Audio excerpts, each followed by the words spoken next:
Chapter 1351. After that day, Zhu Qingning kept his promise and often brought his daughter to visit Guzhan. Guzhan was naturally overjoyed. Niesun's attitude remained the same. No matter how Guzhan tried to please him, he had no intention of softening. This made Zhu Qingning extremely puzzled. What's wrong with Qingyun? Zhu Qingning sighed. Today, she told me what happened in the past. She really has her difficulties. Niesun was reading a book in the courtyard. His expression was calm. Zhu Qingning approached him with a smile and curled up into a ball in his arms. Disturbed by his wife's childish behavior, Niesun could only free one hand to hug her and the baby in his arms tightly. Zhu Qingning used a gentle voice to slowly recount what he heard and sighed at the end. Qingyun, they're all parents in the world. She really has her difficulties. Can't you be a little more soft-hearted? After all, Niesun was the person who slept with him. Zhu Qingning understood him the best. There was one thing that she did not understand. He was obviously kind to Guzhan on the first day, but he became cold after a few days. Wunyang, the hearts of people in this world are not as simple as you think. You are so innocent and gullible. How can your husband rest assured?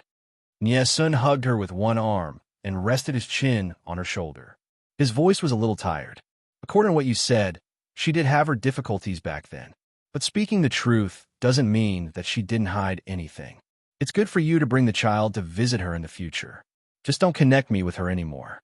Niesun's temperament was different from ordinary people because of his childhood experience.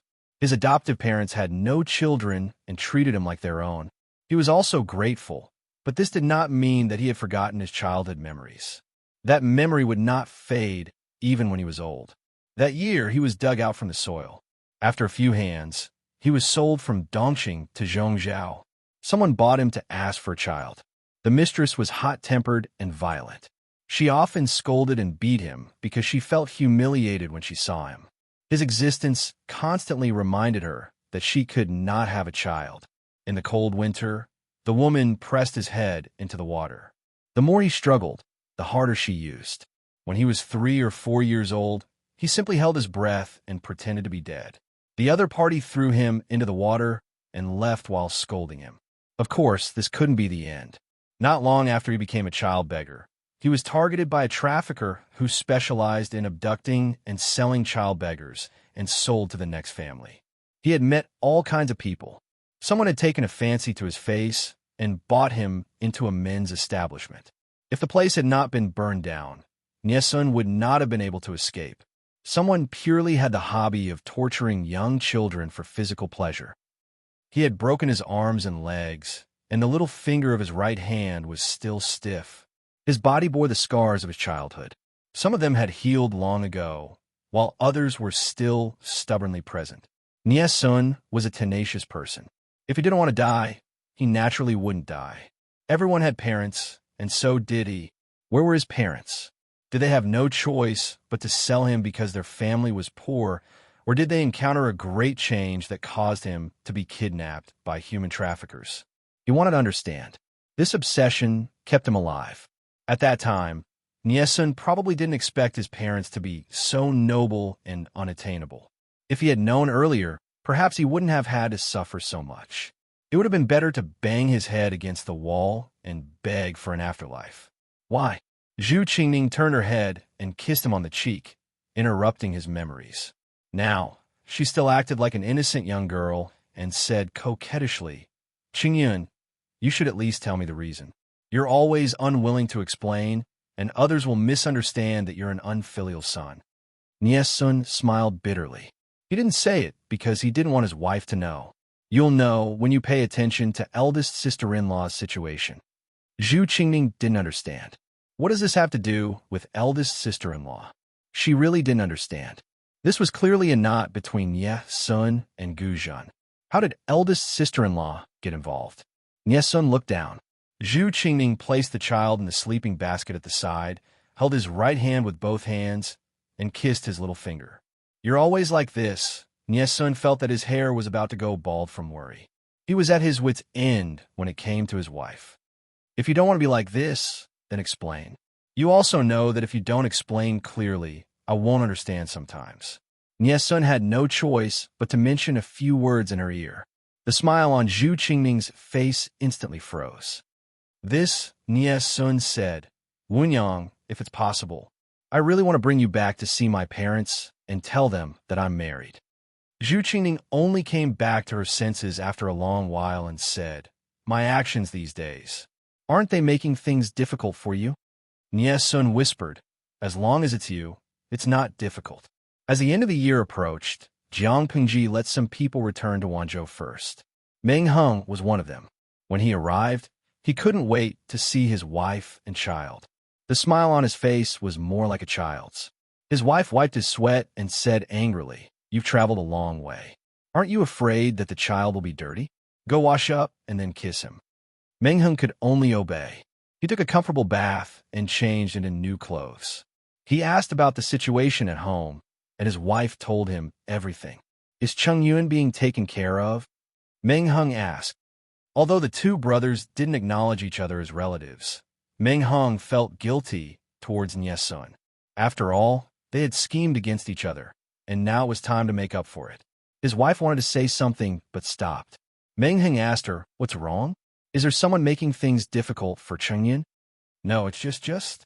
But what? Meng Heng ate some pastries to fill his stomach while he looked at his wife with concern. His wife twirled her handkerchief in a dilemma. A while ago, mother-in-law went to the manor to visit second brother and sister-in-law. She didn't have a good time. Meng Heng wasn't surprised. This is in line with Cheng Yun's temperament. If they were to acknowledge each other and have a family reunion right away, Meng Heng would feel that Sun had been possessed. His wife recounted the events of that day once more.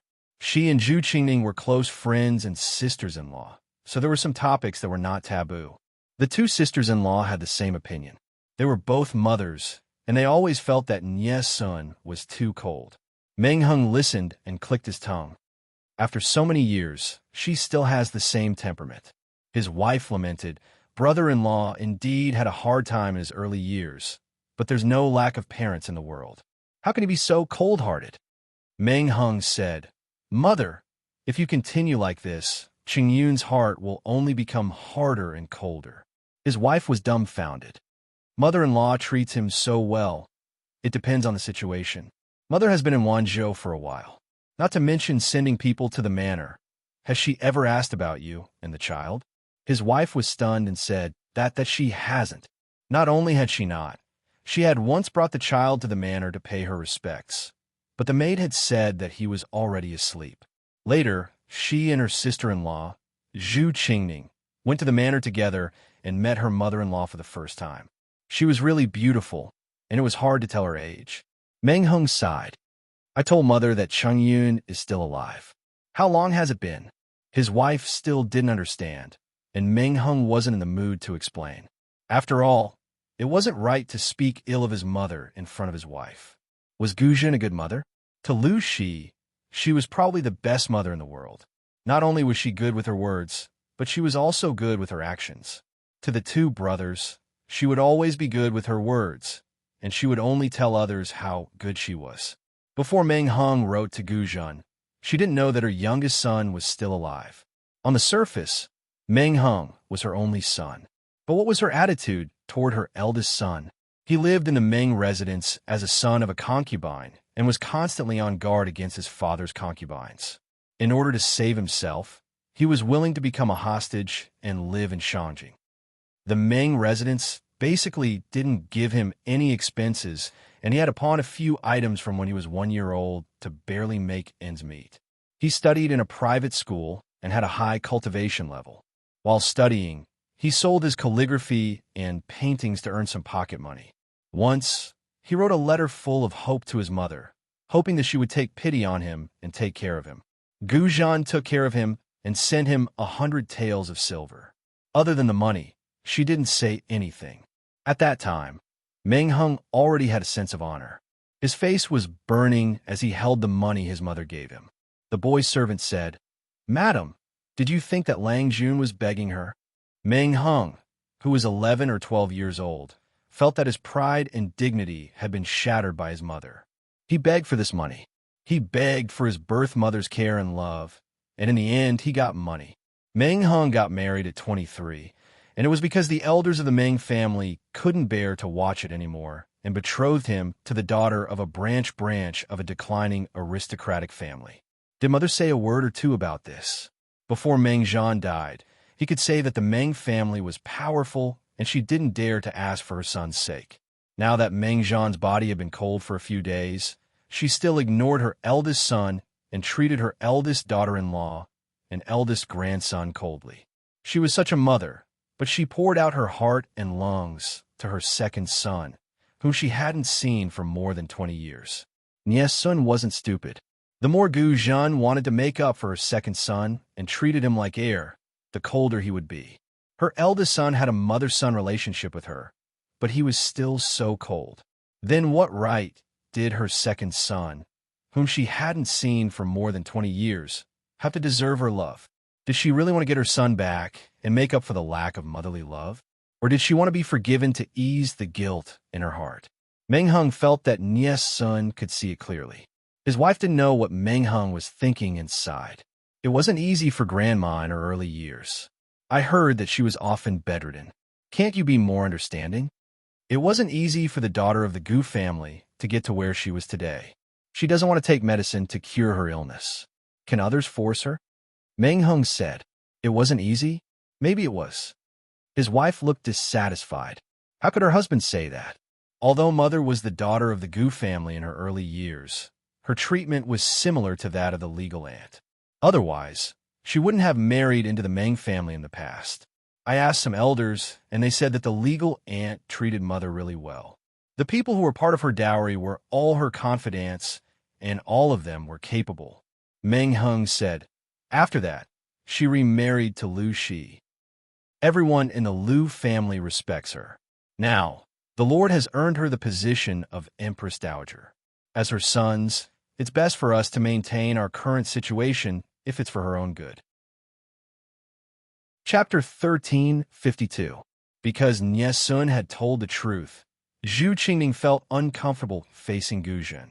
In order not to expose herself, she could only reduce the frequency of her visits to the manor. She did not stay for long each time. Zhu Qingning was also a woman who had been a daughter and a mother. She could tell what a mother who truly loved her child was like from her words and actions.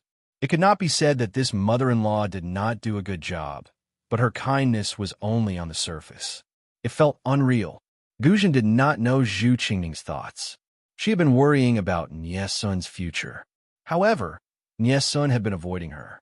She could not have a long talk with him to remind him to teach him. She could only relay many things to her daughter-in-law, Zhu Qingning. She brought up the past again today, hoping that Zhu Qingning could persuade Niè Sun to become an official. She more or less understood the knot in Niè Sun's heart. However, Niè Sun was Jiang Pingji's cousin. There were not so many taboos in the family. It would only take a few words to promote him. Zhu Qingning knew that Gu Zhan meant well, but her words were indescribably harsh to the ear. She did not think that her husband had to become an official. It was good to be a famous scholar with achievements in education. He could still be famous. If Niè Sun really wanted to become an official, he did not have to rely on his relatives. Her mother-in-law, Gu Zhan, spoke matter-of-factly. Not only did she belittle the wise Duke of Lanting, but she also belittled Niè Sun. Zhu Qingning was also a clever person. She felt uncomfortable, but she did not show it on her face. She pretended to mention Meng Heng's wife casually. Has sister-in-law been here these few days? A few days ago, she said that she had some new designs. She was thinking of embroidering a little dress for Nan. Nan was her daughter's nickname.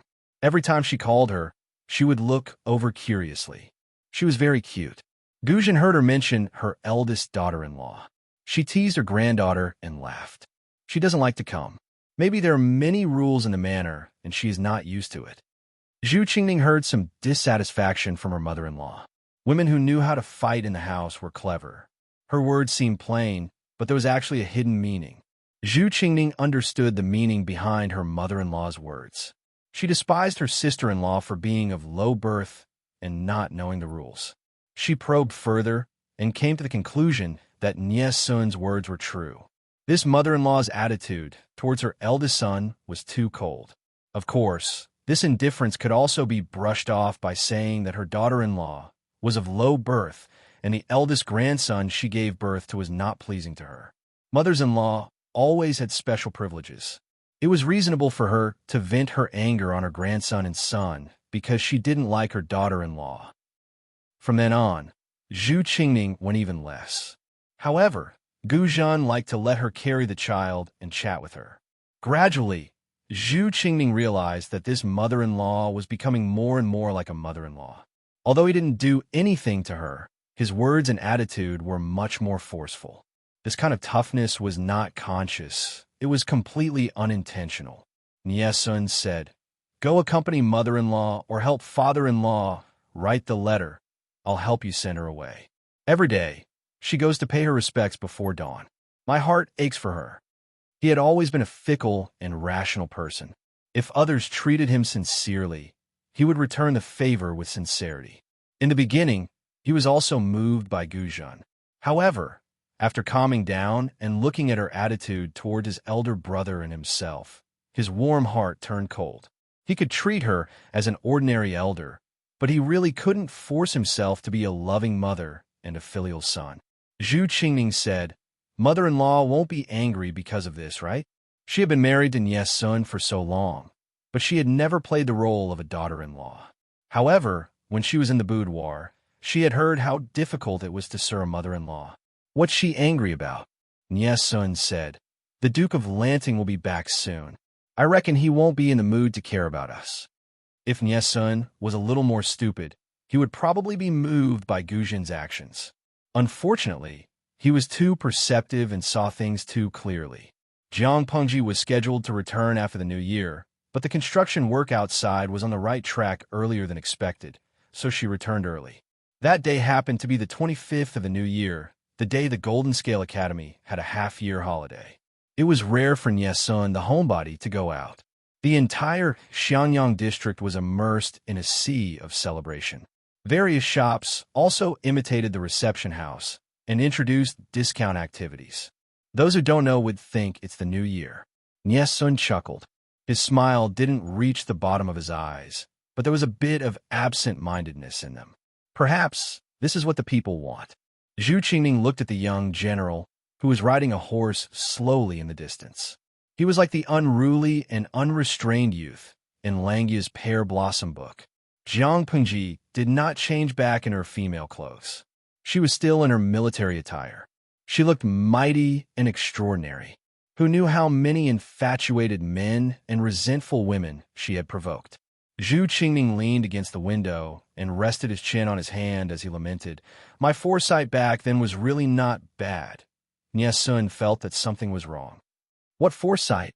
Zhu Qingning chuckled and joked. "One year during the flower festival, my father intended to choose a husband for me. I took a fancy to her at first sight." Niesun. "Who? Which little demon?" Zhu Qingning said, "My father said that the Duke of Lanting and I were not compatible and refused to tell me the reason. Later, I found out that the ideal man was a girl." Niesun, "Yeah. The little girl in his arms spat out a big bubble. When the bubble burst, she secretly rubbed her saliva on her father's clothes." Zhu Qingning smiled mischievously. "Langjun, are you jealous of this?" Niesun took a deep breath and waved his hand weakly. "I don't care about women." Whether the woman referred to Zhu Qingning or Jiang Pengji, it was up to the benevolent and the wise to the wise. The return of a portion of Jiang Pengji's troops was a major event that shook several prefectures.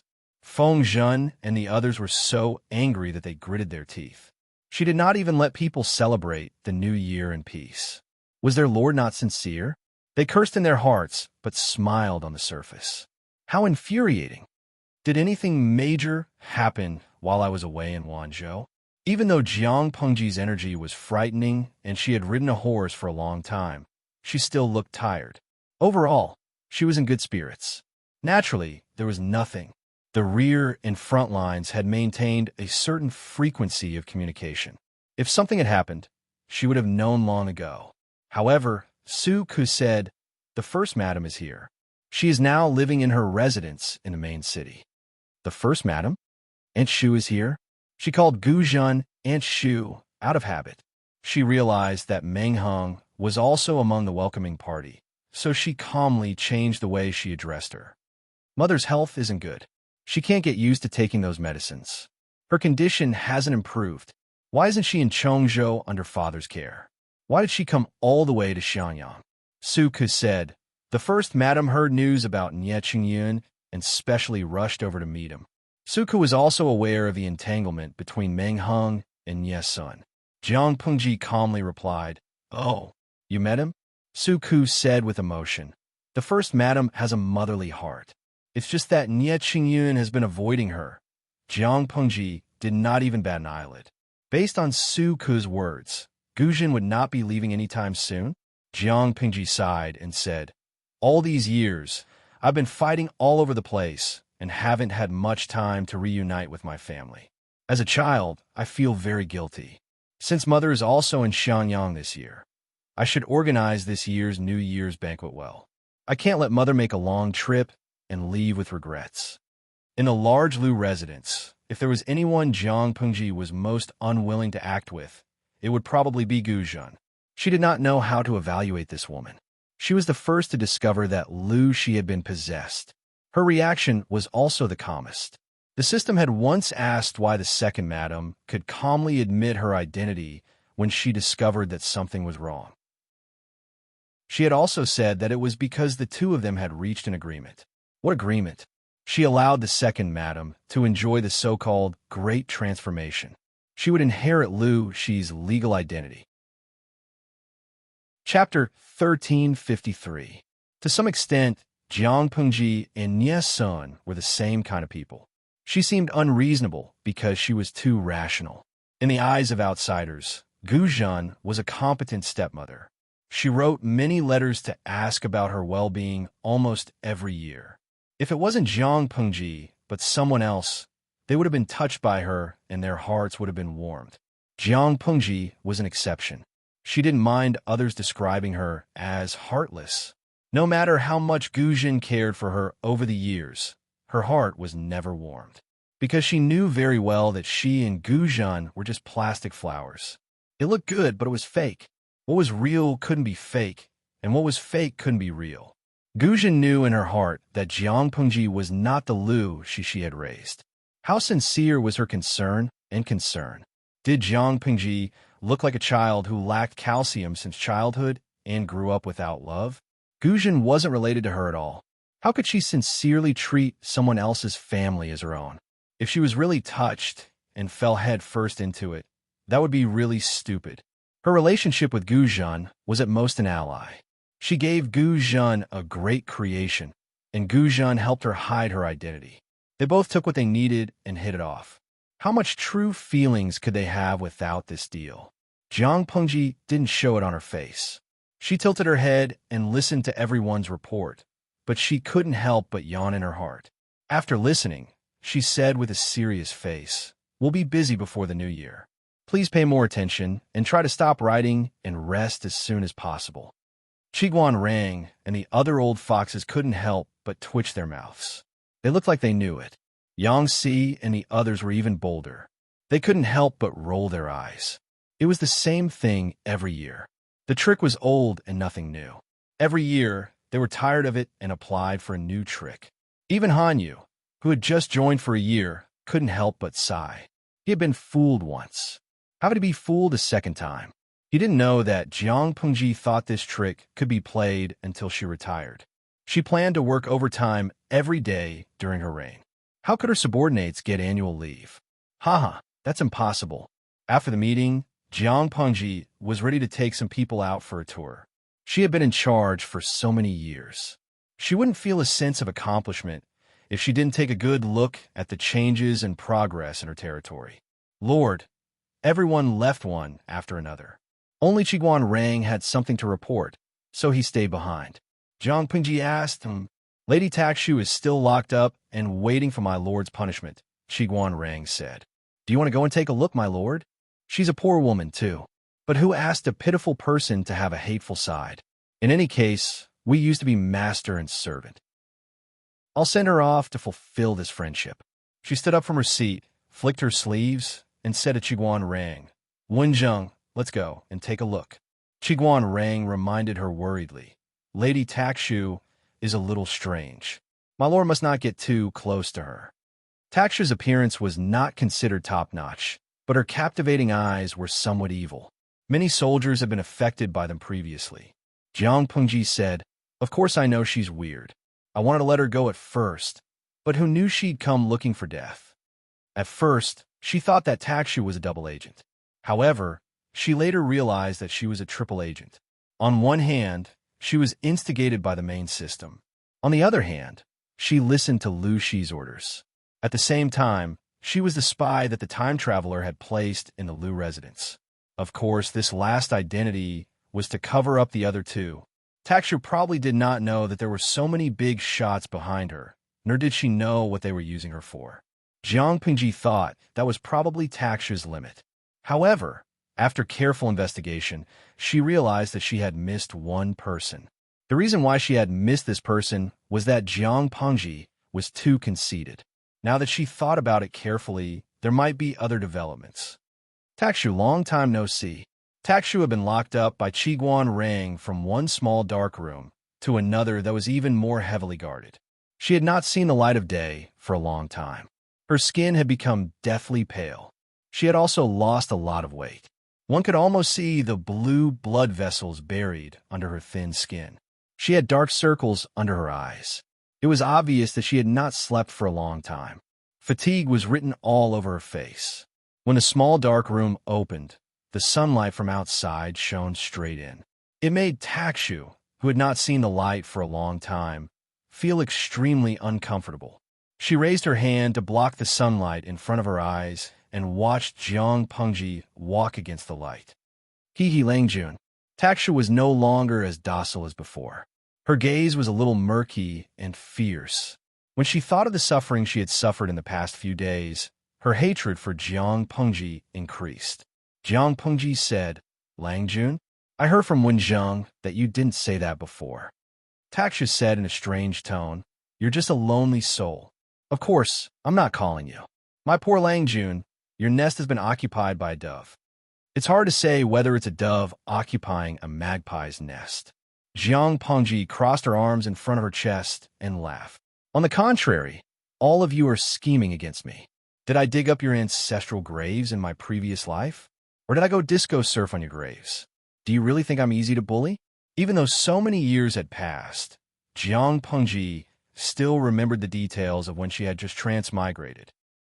There was a question that had been overlooked, but it was still a mystery. How did Lu Shi die? According to the system, he knocked his head. He was frightened by the bandits and had a high fever. He could not swallow his last breath and died. This explanation was reasonable, but Jiang Pengji felt that something was wrong. When she woke up in Lu Shi's body, his body temperature was normal. In other words, the time between her arrival and Lu Shi's death was very close. The future world's definition of death was spiritual death, where one's spiritual power would completely dissipate. As a big boss who had reached the limit of her brain, Jiang Pengji was naturally very sensitive to spiritual power. Even though she was still weak at that time, she did not find any traces of Lu Shi's spiritual power. It would take half an hour for his spiritual power to completely dissipate. Half an hour was enough for his body to cool down. There was a contradiction between these 2 points. Unless someone took away Lu Shi's soul before she regained consciousness. If that was the case, many clues would become clear. This was also one of the reasons why Jiang Pengji suspected that Lu Shi was still alive. The two of them did not hide their conversation from Qiguan Rang. When Jiang Pengji admitted it, his hand that was waving the fan paused for a moment, then returned to normal. Takshu, if you can cooperate and answer a few questions of mine, I can let you go. Takshu sneered. Do you think you can buy people's hearts this way? Even if you kill me, it will take me to the Elysium. I don't know if there's an Elysium in this world. I only know that those who plot against me will die under my sword sooner or later.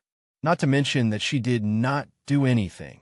Even if she really dug up someone's ancestral grave in her previous life and went disco surf on their graves, the enemy would not be able to capture her without putting up a fight.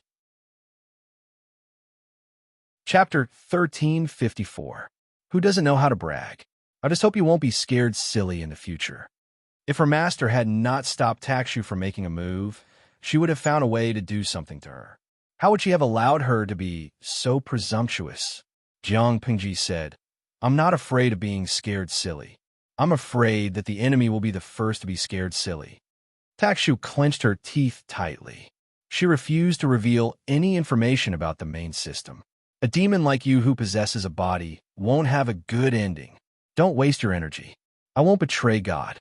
Taksha thought she was tight-lipped, but how did she know that Jiang Pengji really did not get anything out of her? Even so, Jiang Pengji still had to praise the main system's ability to brainwash people.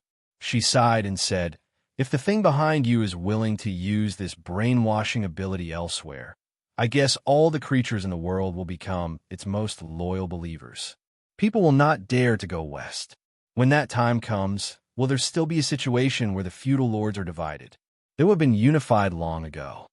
Why was the Red Lotus group so rampant back then? Why was it easier for religious doctrines to spread in troubled times? Because the people did not have the courage to face reality in troubled times. They were more willing to entrust their souls to faith. Let me give you an easy-to-understand example. The poor people were powerless to change their fate. Faith would tell them that they suffered in this life because of the sins they committed in their previous life. As long as they paid off this debt of abuse in this life and accumulated merit, they would be rich and happy in their next life. If they did not settle down in this life and did not pay off the sins of their previous life, they would continue to suffer in their next life and would not have a good ending. In the face of such threats, the people who had no ability to distinguish would naturally be shocked. That was the horror of brainwashing. Jiang Pingji really did not understand. The main system had the ability to hide from her for nearly 10 years. Its ability was naturally not comparable to that of the good-for-nothing system. If it was so capable, it could roll up its sleeves and fight. Why did it have to push out a puppet that could not do anything but spoil things? If it brainwashed the people in the world, how could the other feudal lords fight? They could not achieve their goals after scheming for so long. What was the other party trying to achieve? On second thought, the system was secretive about the dimensional patrol merchants. Perhaps the main system was also afraid of its natural enemy and had no choice but to cower? Thinking of this, Jiang Pengji gloated. In the face of such merciless mockery, Takshu's pale and bloodless face was flushed with anger. She glanced at Qiguan Rang, who was standing behind Jiang Pengji. Anger flashed at her eyes. He knew that Jiang Pengji was an evildoer who had been possessed by a wandering spirit, yet he was indifferent. Sure enough, she had been controlled by that demon's seductive sorcery. Takshu, you have to think this through. To me, if you're not willing to cooperate with me, then you're worthless. I don't have the slightest bit of patience for worthless people. Jiang Pengji pulled out the god's slaying sword with a smile. The snow-white blade exuded an icy aura. Are you really not afraid of death? Taksha looked at the knife in Jiang Pengji's hand in horror. The blade was right next to her neck. If she moved a little closer, she would be able to cut a wound. If you really wanted to kill me, would you still be talking so much nonsense? Jiang Pengji leaned close to her ear and whispered, do you really think I can't bear to part with it? You seem to think too highly of yourself. Takshu smiled sinisterly. Kill him then. Oh, Jiang Pengji responded. The sound of sharp blade piercing through flesh was heard in the air. The smile on Takshu's face froze. She lowered her head slightly. The long knife had directly pierced through her. Jiang Pengji had a sense of propriety. She ensured that Takshu would definitely die, but she could also let her linger on for a few breaths. Do you really think I don't know anything? Jiang Pengji breathed into Takshu's ear. Her lips opened and closed as she spat out a name. Takshu's eyes widened in shock when she heard it. Finally, she breathed her last unwillingly. She died with everlasting regret. Jiang Pengji straightened up. The long knife in her hand slid out of Takshu's flesh. The strong smell of blood permeated the air. Why did you kill her, my lord? Qiguan Rang asked. She's worthless. It's impossible for her to be used by me. Is it a waste of food to keep her alive? Qiguan Rang was speechless. When he came into contact with Takshu previously, she kept saying that Jiang Pengji was a wandering spirit that had been possessed. Qiguan Rang had long been mentally prepared. Therefore, he calmly accepted this fantasy setting. Can you reveal your original name, my lord? Jiang Pengji said. Qiguan Rang said honestly, it's not as good as Lu Shi's. Could he say that his lord's name sounded like a certain new dish in the guest house? Japan chicken. He had this wicked thought, but he did not have the guts to say it out loud. Jiang Pengji said, a name is just a code. Whether it's Lu Shi or Jiang Pengji, they're both called by others. Qiguan Rang smiled and said, my lord is open-minded. Although the saints always talked about supernatural powers and gods, the people were still very respectful of ghosts and gods. They also believed in the existence of ghosts and gods. As an ancient person, Qiguan Rang naturally could not jump out of this fence. He asked, my lord, there's something I don't understand. Jiang Pengji said, ask away. Qiguan Rang shifted his gaze to Takshu's corpse on the ground. He wanted to say something, but stopped. Jiang Pengji knew what he wanted to ask. She simply said, I don't know how I woke up from Lu Shi's body. The situation was critical at that time, so I didn't think too much. Later, through clues, I discovered that someone was manipulating everything in the dark. According to the preliminary information, the other party is very ambitious. Not just the whole world, but I'm afraid they want to plunder the fate of the whole human world or the fate of a country. The concept of fate was illusory. Anything that was related to the country must be related to millions of people. When Qiguan Rang heard this, he frowned and looked at Jiang Pengji with a worried gaze. She waved her hand at him and said, that thing seems to be afraid of something. It doesn't dare to come out and hurt me directly. At most, it can play tricks. Qiguan Rang said, my lord, please deal with it carefully. Everything is for your own sake. Jiang Pengji laughed and said, Wenjing's reaction is really interesting. If an ordinary person knew that I'm a wandering ghost of unknown origin, they would be scared out of their wits even if they don't rush to find a master or an eminent monk to kill me. I feel uncomfortable that you accepted it so easily. Qiguan Rang said, is my lord an evil person? Jiang Pengji shook her head. Although I'm not considered a good person, I can't be considered evil either. At least I have a clear conscience in the things I do. Qiguan Rang said, then is my lord an evil spirit? Jiang Pengji smiled and said, if an evil spirit sees me, I'll turn around and run. Qiguan Rang said, if that's the case, why should I be afraid? So what if my lord is an evil spirit? Wars are everywhere, and the people have no way to live. The gods in the sky don't care about the lives of the common people. Instead, evil spirits come out to uphold justice. So what if we worship evil spirits as our masters? The gods and Buddhas don't care about the lives of the living. Evil spirits come out to unify the world and return peace to the people. Chapter 1355. Qiguan Rang's straightforwardness made Jiang Pengji smile. She said, Wenjing, are you willing to be my right-hand man in your next life? The angelic Qiguan Rang fell silent. He frowned as if this was a difficult decision for him. It was obvious that a promise could make Jiang Pengji happy. This life was this life. Who knew that in the next life, Qiguan Rang would put on a serious expression. He sighed. Is it not enough for you to be a slave in this life? Do you want me to be your slave? Jiang Pengji was speechless. Look at you. What did I do to you? Do you want me to be your slave? Can you plow the fields or pull the cart? Qiguan Rang thought about the mountain of work that piled up every day. He couldn't help but grieve. I misspoke. I'm worse than a slave. Jiang Pengji was speechless. She had only stood him up for 7 to 8 years of annual leave. It didn't even add up to 2 months. He was really resentful. Qiguan Rang said, if there's a next life, Rang should be more careful. I can't sell myself for a few hundred taels of silver. Why did Qiguan Rang fall into Jiang Pengji's trap? Wasn't the fuse a few hundred taels of silver? Jiang Pengji was as evil as she was now.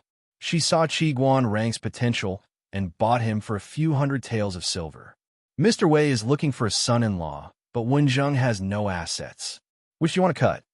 At that time, Qiguan Rang was ordered by his teacher to travel thousands of miles to Hejian County to visit Wei Yuan.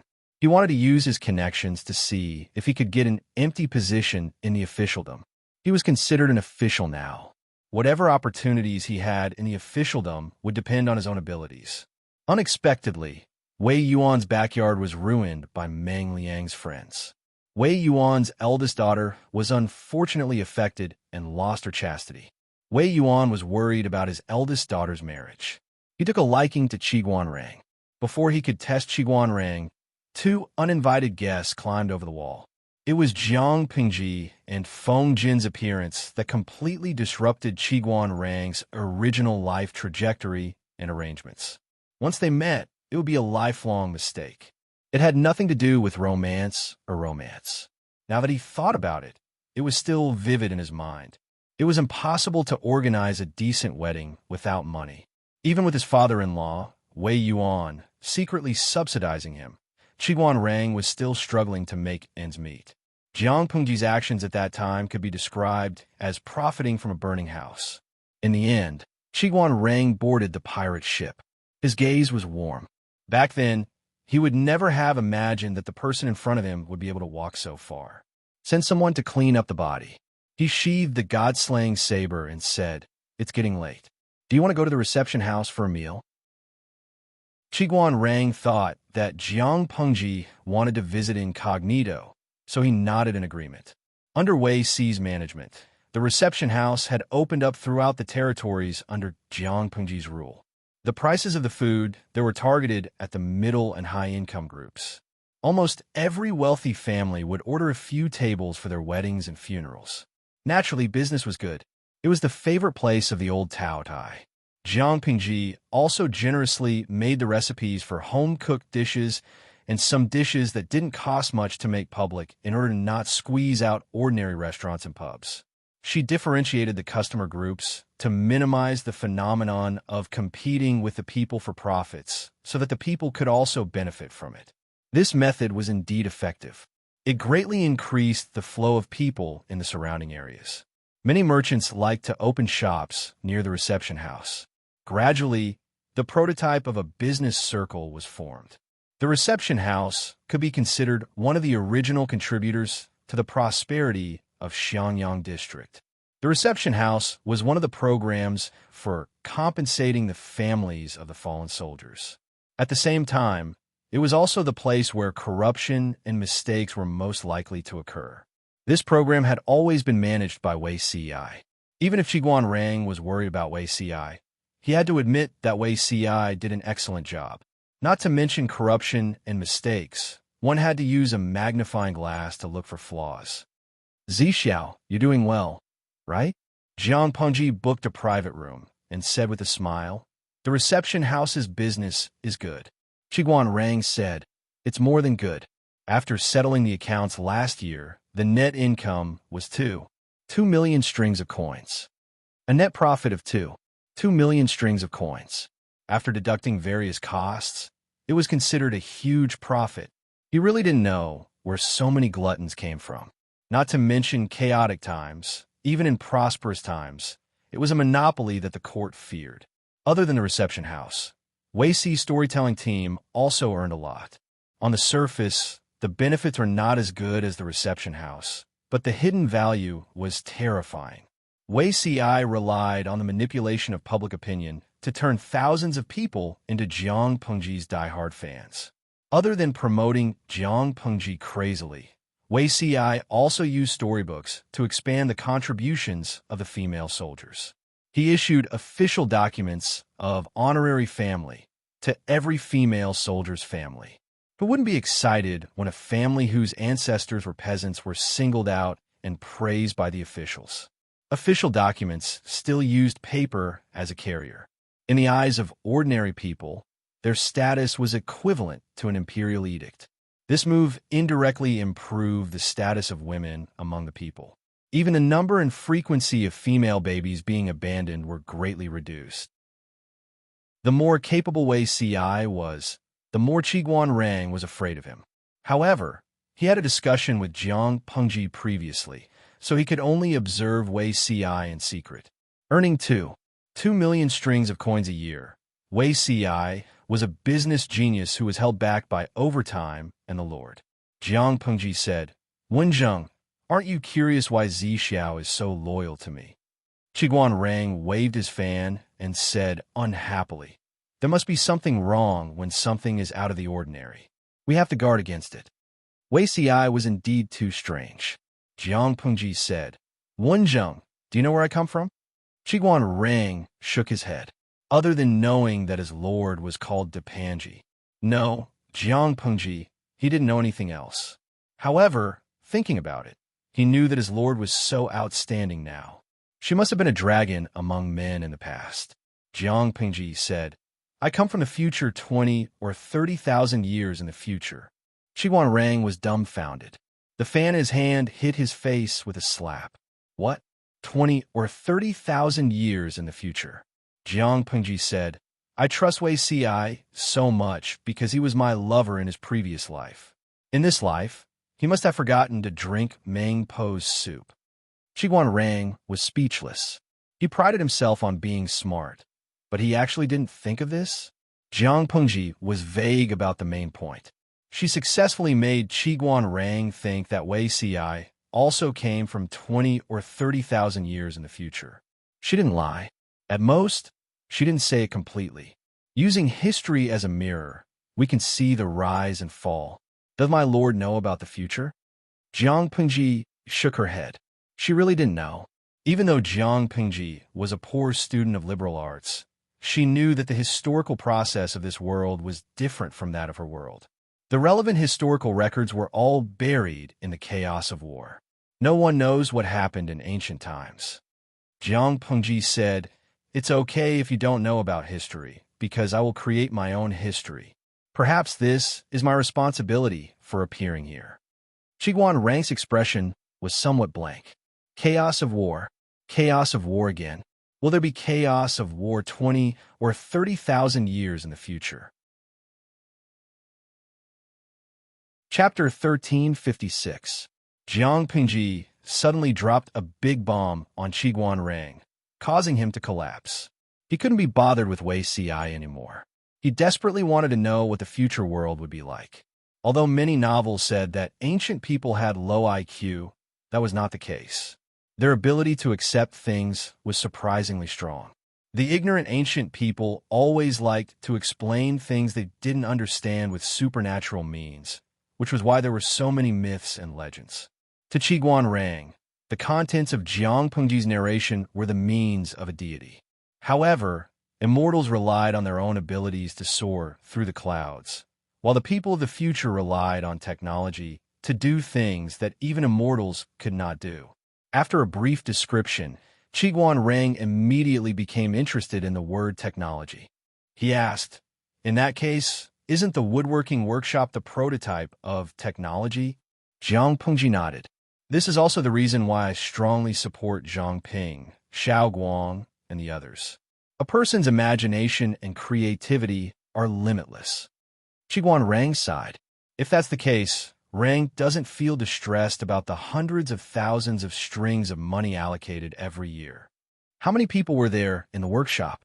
Including Zhang Ping, Xiao Guang, and by Yuexia, there were only a few dozen people. Excluding research and development costs and other expenses, the annual salary of an ordinary employee ranged from 100 to 1,000 coins. Zhang Ping and the others, needless to say, had an annual salary of 10,000 coins. They were filthy rich. What was the concept of Wangguan? It was equivalent to an annual salary of 7 million. The basic salary of Qiguan Rang and the others was barely $1 million. If they included the annual bonuses and rewards, they could barely compete with Zhang Ping and the others. In the past, he used to feel a little jealous. Unfortunately, this part of the money came from the Lord's private treasury, so Qiguan Rang could not say anything. Looking at it now, it didn't seem like much. If spending money could allow technology to reach the level that the Lord had mentioned, he would be willing to spend his entire fortune on it. He didn't care about money. Instead, he began to feel sorry for the Mo family, which had been suppressed to the point of fragmentation during the chaotic times of the 16 Kingdoms. Almost all of the Mahist elites died in that generation. They either lost their lineage or lived in seclusion. Jiang Pingji had only managed to recruit a few new members of the Mo family after years of recruitment. If only I could, Qiguan Rang was interrupted by Jiang Pengji before he could finish his sentence. It's impossible in the next few thousand years, let alone in this lifetime. It was useless even if technology advanced, as the entire social structure could not adapt at all. Jiang Pengji told Qiguan Rang about the situation of her era in detail. One person can cultivate such a large area of farmland in Dongqing. Can the people nowadays do that? Qiguan Rang shook his head. He could not imagine how a person could achieve this. It was almost impossible. If you take too big a step, you'll easily injure yourself, Jiang Pengji said. Even with such advanced technology, how many people know how to use it? They learned how to use it, but could they learn how to make it? Even if they learned how to make it, could their thoughts keep up with the changes? Only a long period of time could shape such a world. Even for me, I can only guide people to avoid a few hundred years of detours. The future still depends on the next generation. Pulling a sapling to help it grow is not feasible. I alone cannot contend against the entire era. What I can do is to pave the way and guide the next generation. The heavens are blind. How can they be so unfair to the Lord? Qiguan Rang was silent for a long time after listening. He sighed and said, 100 years is too short. Jiang Pengji smiled. She did not look regretful at all. Looking at Qiguan Rang's reaction, she felt that the background music of Borrow 500 Years from the Heavens should be played to fit the occasion. In her previous life, a small number of people could indeed reach a lifespan of 500 years. Most people's average lifespan was about 250 years. In that case, Zixiao's actions are all in accordance with the Lord's wishes? Jiang Pengji smiled and said, he's helping me. Isn't it cute to be an unknown man behind a successful woman? Qiguan Rang was speechless. After a while, he asked a question that was extremely coquettish. Was Zixiao a woman in his previous life? Jiang Pengji laughed and said, although Zixiao is beautiful, how does his words and actions have the charm of a woman? Qiguan Rang asked hesitantly, will men be so popular in the future? Jiang Pengji was speechless. Wait, what did he mean by men will be so popular in the future?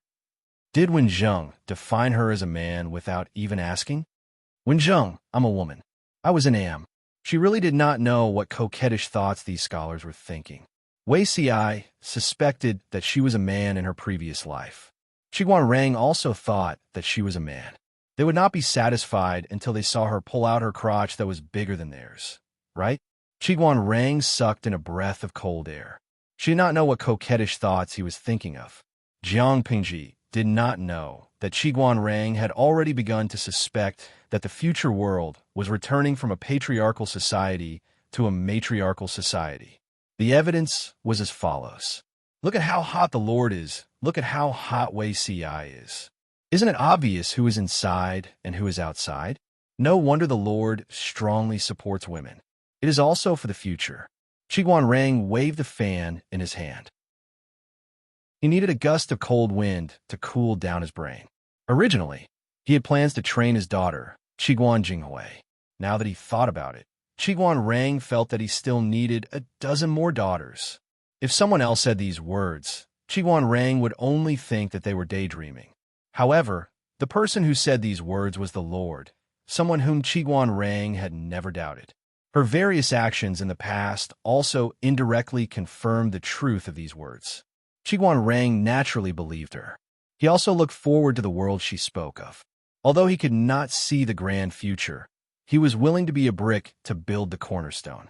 It took Qiguan Rang a long time to calm his mind. He asked, which aspects does the Lord plan to start from? Jiang Pengji said, roughly 2 points. Only 2 points? Is it too little? Qiguan Rang strained his ears and listened carefully. Jiang Pengji said, one is technology and the other is law. Encouraging invention and creation was a point that must be adhered to in the future. Qiguan Rang expressed that he understood, but why the second point was law? The word law seems simple, but it is actually all-encompassing.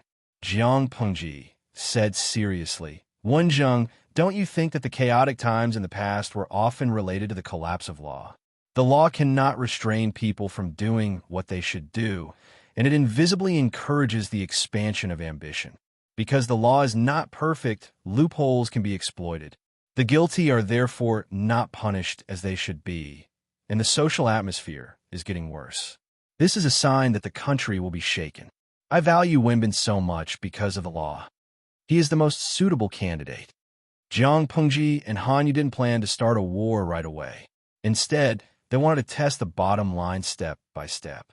Everyone said that there will be no fish when the water is too clear, but the word law does not tolerate muddy gray areas or dark areas where one cannot see one's fingers. Han Yu assisted Jiang Pengji in formulating the governance plan for Changye, leaving no room for corruption. His style of doing things was evident. He would rather suggest that Jiang Pengji increase everyone's salaries than to deliberately allocate more money for the various levels to take advantage of. Wenbin, Qiguan Rang's eyes darkened. Since ancient times, those who advocated for reform never ended up well. Not to mention that Han Yu's revised law would likely harm the interests of many people. I will protect him, and so will you. Qiguan Rang nodded solemnly. Of course he would. If Han Yu was really shouldering such a heavy responsibility, Qiguan Rang would support him to the end, even if Han Yu was harming his own interests. P.S. Follow the WeChat official account. Limiox's 666. Chapter 1357. No matter what kind of changes Jiang Pengji had brought to this era, such changes needed time to ferment and spread. As time went by, new ideas could slowly replace the old ones that people were used to. It would take decades or even decades for it to break out. At present, the old ways of thinking were still dominant. In people's old ways of thinking, men were in charge of external affairs, making money and socializing, while women were in charge of maintaining the family, taking care of children, and supporting parents. It seemed that the division of labor was clear, but in fact, it limited women's activities and horizons, making the idea that men were superior to women even more deeply rooted. Even the noble ladies of prominent families couldn't live without the inner chamber, their husbands, elders, and children. In addition to these projects, there was also the so-called wife diplomacy. The noble ladies had to help their husbands expand and consolidate their connections in foreign activities. Before the rise of Wanzhou, there were not many ministers under Jiang Pengji's command. Half of them were single people in the Ding clan. After the rise of Wanzhou, the Jinling court recruited a large number of middle-level talents for Jiang Pengji. Most of them were married. When their husbands were sent to fight or manage the local economy, the wives stayed in Wanzhou. As time went by, they also felt a little irritated and gradually began to interact with each other. The size of these wives' bosom circle depended on the status and relationship of their husbands in the officialdom. Their husbands had a good relationship. The wives had a good relationship. If their husbands had a high status, the wives' bosom circle would be larger. Even if they weren't on good terms before, they would still interact more. Eventually, they would become familiar with each other. Before Jiang Pengji attacked Huang Song, the wives had begun to interact with each other. When she returned from the war, all the tea parties were in full bloom. The tea parties were a battlefield for the wives to display their diplomatic skills. They all knew who to build a good relationship with and who to alienate. Han Yu's wife was the noblewoman with the highest status among them. Naturally, she had the best way of winning over the wives. Although she looked down on these poor women and despised them for being vulgar and stupid, she didn't show it on the surface. Her tea parties were also the best and most thoughtful in the circle of the noble ladies in Wanzhou, which Madame wouldn't envy her. Outsiders didn't know that the relationship between her and Han Yu was at its lowest point. Looking at her exquisite and elegant life, they naturally envied the deep love between the husband and wife. Madame Han enjoyed the feeling of being surrounded by stars. It made her feel like she had returned to the past. Back when she was in County, her tea party was also unattended. Madams of low status and humble birth were not even qualified to receive an invitation from her. But now, she had to put up with a group of uncultured and uncultured women attending her tea party. Not only that, but this group of coarse women who only knew how to drink like a pig also liked to complain about their husbands at tea parties and talk about their sufferings. As Jiang Pengji climbed higher and higher, their bitterness increased. Her husband's career was prosperous, and his status rose. Almost every household had one or two beautiful concubines. Beautiful concubines threatened their status as legal wives, and some of them were pregnant, almost standing on their heads to piss and defecate. All the madams seemed to have found a common topic and chatted endlessly. Madame Han was disgusted. Such a vulgar woman. It was no wonder that her husband disliked her because of her old age. Which man would like such a shameless woman? Last night, that little bitch kept saying that she had a stomachache. It was obvious that she was greedy and ate the wrong food, but she urged others to accuse me of wanting to hurt her child. What was the point of doing that? She was just a concubine who was not worthy to be seen in public. She really thought she was someone important. She said that she did not care, but the handkerchief in her hand was almost broken by her, and her eyes were red. This is not bad. The one who lives in Chong and Lane is really miserable. Another madam sighed and said, her mother-in-law doesn't like her, and her husband doesn't like her either. It seems that they want to help the concubine get promoted and demote her to a concubine and give up her position. She refused, and I heard that she was slapped by her mother-in-law in front of all the servants in the mansion. Her face was swollen. Last night was too noisy, and I am afraid that it has spread. These madams lived a boring life. To relieve their loneliness, tea parties were naturally a good way to kill time. They were all regular customers of tea parties, so they were familiar with each other. They knew who the madam in Chong and Lane was as soon as they heard it. They could not help but sigh and say that she was pitiful. Madame Han Yu was even more annoyed when she heard the gossip. Didn't these stupid women know that one should not wash one's dirty linen in public? They casually talked about the scandals of the inner mansion everywhere. They deserved to be disliked by their husbands. Madame Han was about to drink a cup of tea to calm down when she heard the voice of a strange woman. The woman's voice was not as clear as an oriole's. Instead, it was a little rough and hoarse like a man. How could it be a woman?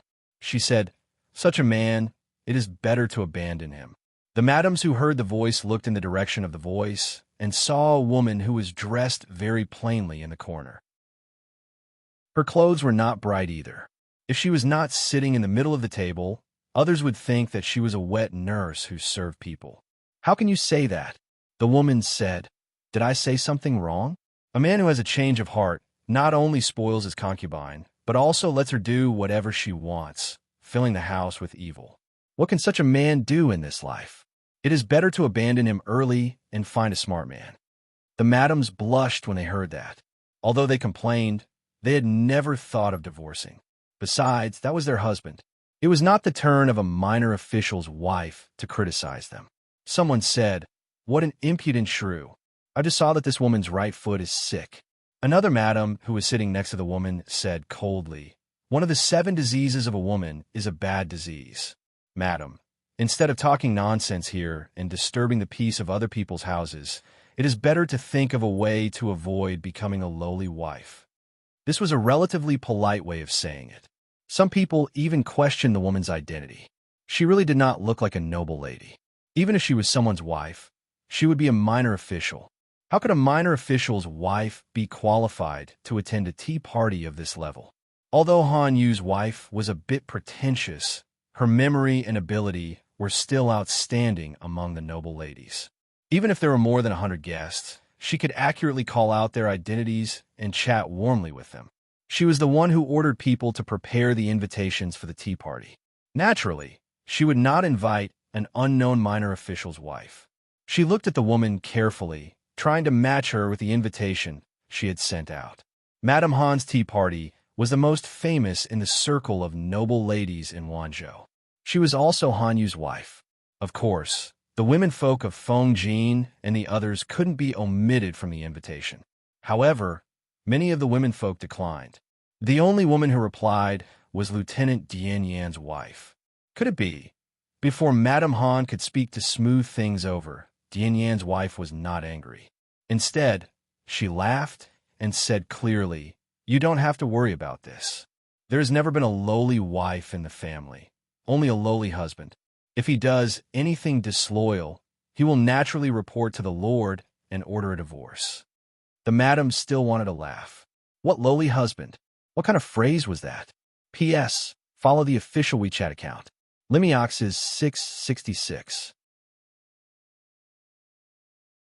Chapter 1358.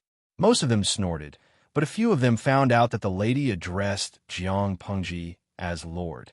Realizing this, their eyebrows twitched uncontrollably. Those who were qualified to address Jiang Pengji as Lord were naturally her subjects. Women like them could only address her as Lanting Duchess. What was the background of this woman? Han Yu's wife was even more certain of her guess. Although she was freaking out, she still put on a decent smile and stepped forward to greet them. "I didn't expect Count Lu to be here too. It's my fault for neglecting our distinguished guest." Han Yu's wife had sent invitations to all the other ladies. It was not that she wanted them to come, but she was being considerate. Whether they were willing to attend the tea party or not was completely different from whether they had received the invitation. It was good if they came, but it was fine if they didn't. She had sent the invitation anyway. The lady said frankly, "My wife is not my lord's subject, and this is not an official occasion. My wife can just address me as Xingyang." As soon as she said this, the faces of the ladies were like a color palette that had been overturned. Not many people knew the name Lu Xingyang outside of the casualty camp. The ladies wanted to build a circle of friends, so they would naturally investigate the basic information of the other ladies. They all knew that Dian Yan's wife used to be a female battalion commander, but she became a military doctor because of her injury. Even if they didn't think that women could do anything great in the army, many of their husbands were not as powerful as Lu Xingyang. If they criticized Lu Xingyang, and her husband Dian Yan would make things difficult for their husbands. Thinking of this, their faces became even worse. Their status in the family was precarious, and they were under great family pressure. That was why they liked to find like-minded people at the tea party to vent their stress. If their husbands knew that they had offended someone and caused a disaster, they would probably use this as an excuse to divorce. Han Yu's wife was right to complain. These ladies were not of high birth, which meant that their maternal families were not powerful enough. If they were really divorced by their rich husbands, their maternal families would not be able to support them. Everyone was worried, but Lu Xingyang didn't feel anything. Or rather, she didn't care about the schemes of the ladies in the inner house. She was one of the first batch of female soldiers in the female battalion. When she entered the battalion, she was less than 15 years old. The female soldiers of the same batch had been sold by their families, but she had signed up for the camp on her own. It was nothing more than to escape the beatings of her vicious stepmother. Her stepmother did not like her and had long wanted to sell her to an old widower in the mountains in exchange for a betrothal gift so that her son could find a wife. Desperate, LV Xingyang took advantage of the night to escape and accidentally ran into the women's camp. In a battle, her right leg was unfortunately disabled, and she had to retire from the women's battalion. Her father, stepmother, and younger brother had been implicated by the Red Lotus group in their early years and had starved to death in a world of ice and snow. She was all alone. LV Xingyang had nowhere to go after her retirement, so she gritted her teeth and transferred to the casualty camp to become an apprentice military doctor. She was a virgin, but she had to deal with the wounds and bodies of different wounded people all day long. At first, it was very embarrassing. Then, out of habit, she felt that no matter how beautiful her body was, it was still like a skinned, suckling pig. From a military medical apprentice to a military doctor with exquisite skills in trauma treatment, her position in the military did not retreat, but instead advanced. In the end, Yang Si was the matchmaker for her, and she married Dian Yan. Dian Yan was a rough but adorable man. She liked him very much. Even if he was the darkest and roughest suckling pig, she would not despise him. LV Xinyang attended the tea party purely because her work in the casualty camp had come to an end and she had 2 days off. She was idle and happened to see the invitation handed over by the gatekeeper. So, she came over to see what a noble ladies' tea party looked like. Sitting in the corner and silently eating melons, she was disappointed to find that these noble ladies were no different from the village women she had seen before. Even if they were dressed beautifully, to put it bluntly, they were still a group of women who were worried about losing their husbands' hearts with age. Losing one's husband was like the collapse of heaven and earth. Happiness, anger, sorrow, and joy were all tied to one person. In addition, she did not know that there were so many people who spoiled their concubines and neglected their wives. They could share hardships, but not happiness. Once they became rich, they abandoned their wives and children. Could such a man really be impartial when he entered the officialdom? One should know that the legitimate wife and legitimate children represented the orthodoxy. If they did not even follow the orthodoxy of their own family, what else could they be expected to follow? This was also one of the reasons why LV Xinyang was angry. If this kind of practice was not properly rectified, it would become the norm in the future and spread from the top to the bottom. What if the common people followed suit? Now that the Lord was a woman, these people committed crimes against the wind and abandoned their wives. Were they not afraid of being despised by the Lord? Their character was not good, and their brains were stupid. LV Xinyang found an excuse to leave midway. When she left, she was generous and did not hide the disability of her right foot, but no one dared to laugh at her. Yin returned home very late. As soon as he came back, he found his wife frowning and thought that she had been wronged. After a detailed inquiry, he found out the whole story. These people are firecrackers and deliberately want to die without a complete corpse, right? Apart from a few who already had concubines when they went to the Lord, which important official brazenly took a concubine? Even Shiguan Rang and the others had not done it. How dare they do it? Before the world was settled, they spoiled their concubines and neglected their wives. When the world was settled, would they want to take their concubines as wives? LV Xinyang said, "This kind of evil practice must not be encouraged. In the long run, I'm afraid it will affect official business." Although for many noble women, concubines were only the wife's mobile byt to reduce the pressure of childbirth and to serve their husbands, for the byt to become the master and for the husband to take his concubine as his wife, this kind of behavior was against the norm. At the same time, it would also mess up the atmosphere and cause a bad influence on society. Women always liked to resent the fish that was stolen, not the cat that stole the fish. If this matter was put in front of the Lord, the cat that stole the fish would probably have a layer of skin peeled off alive. Dian Yin said, "I'll look for military advisor Yang to discuss and let him write a memorial on my behalf." The two families did not live far from each other, so it was easy to visit. But there was a movement in the bedroom that made people blush. Listening carefully, it seemed to be the breathing of a man and a woman intertwining. Hearing the housekeeper's report from outside, the movement gradually subsided, followed by a rustling sound of clothes rubbing against each other. "Why is Jianyan, that stupid person, here at this time?" Yang Si lowered his voice, full of annoyance. A slightly hoarse female voice came from the bed. The woman said, "Maybe it's business." She yawned, got up, picked up the scattered clothes on the side of the bed, and put them on. "Go to sleep. I'll come back after I'm done." "No, I still have things to do in the military camp tomorrow." It was still a cold voice, but with a hint of hoarseness, which was especially irritating to listen to. Yang Si said angrily, "If that stupid Jian Yin doesn't give me an explanation, I'll definitely go to his house and make a scene." Bad people should be struck by lightning when they do something good. He met an unusual woman. Although the two of them were very harmonious in bed, she refused to agree to marry him. He wanted to take advantage of the good atmosphere to coax her into agreeing to the marriage, but he did not expect Dian Yin to jump out and ruin his plans. After Jiang Nongqin heard this, the corners of her lips curled up slightly, and her eyes softened. "I'm leaving." She did not look back.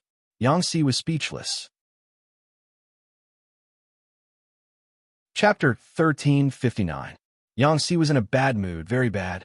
Even Jian Yin, who was not good at reading people's words and body language, could see that even though the candles in the room were not very bright, Yang Si looked rather relaxed and lazy, apart from being in a bad mood.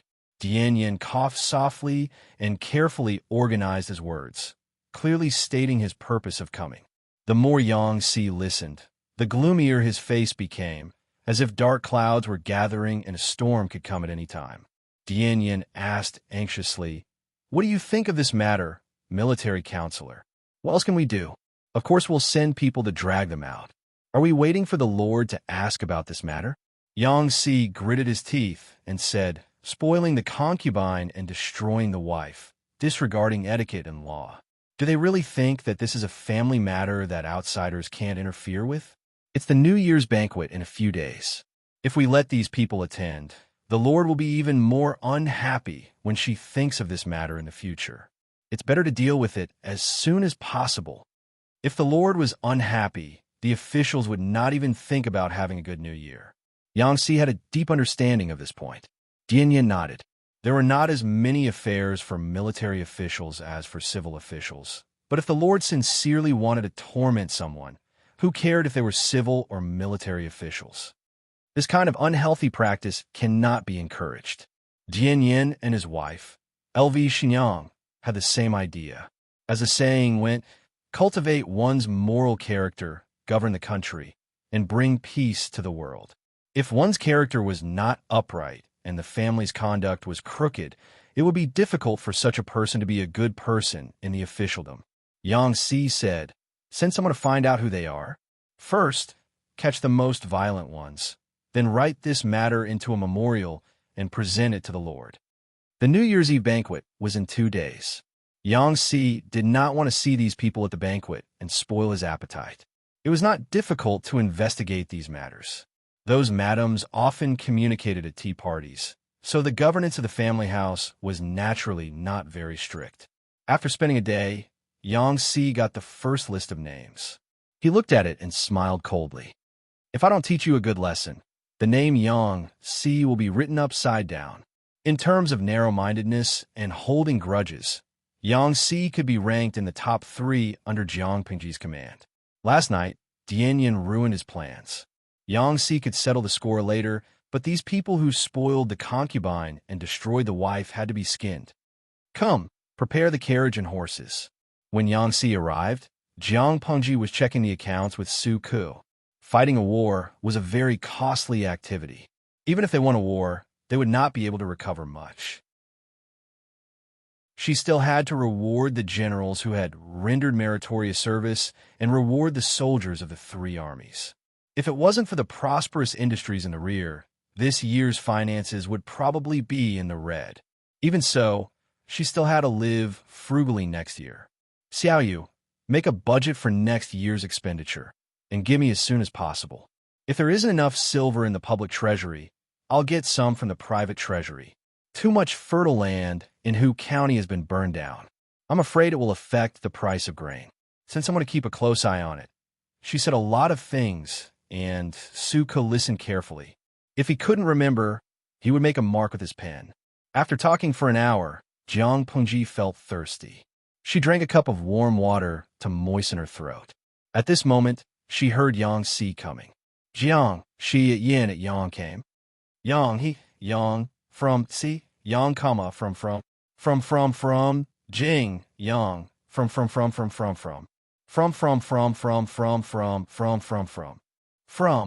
from. He really didn't know what they were after.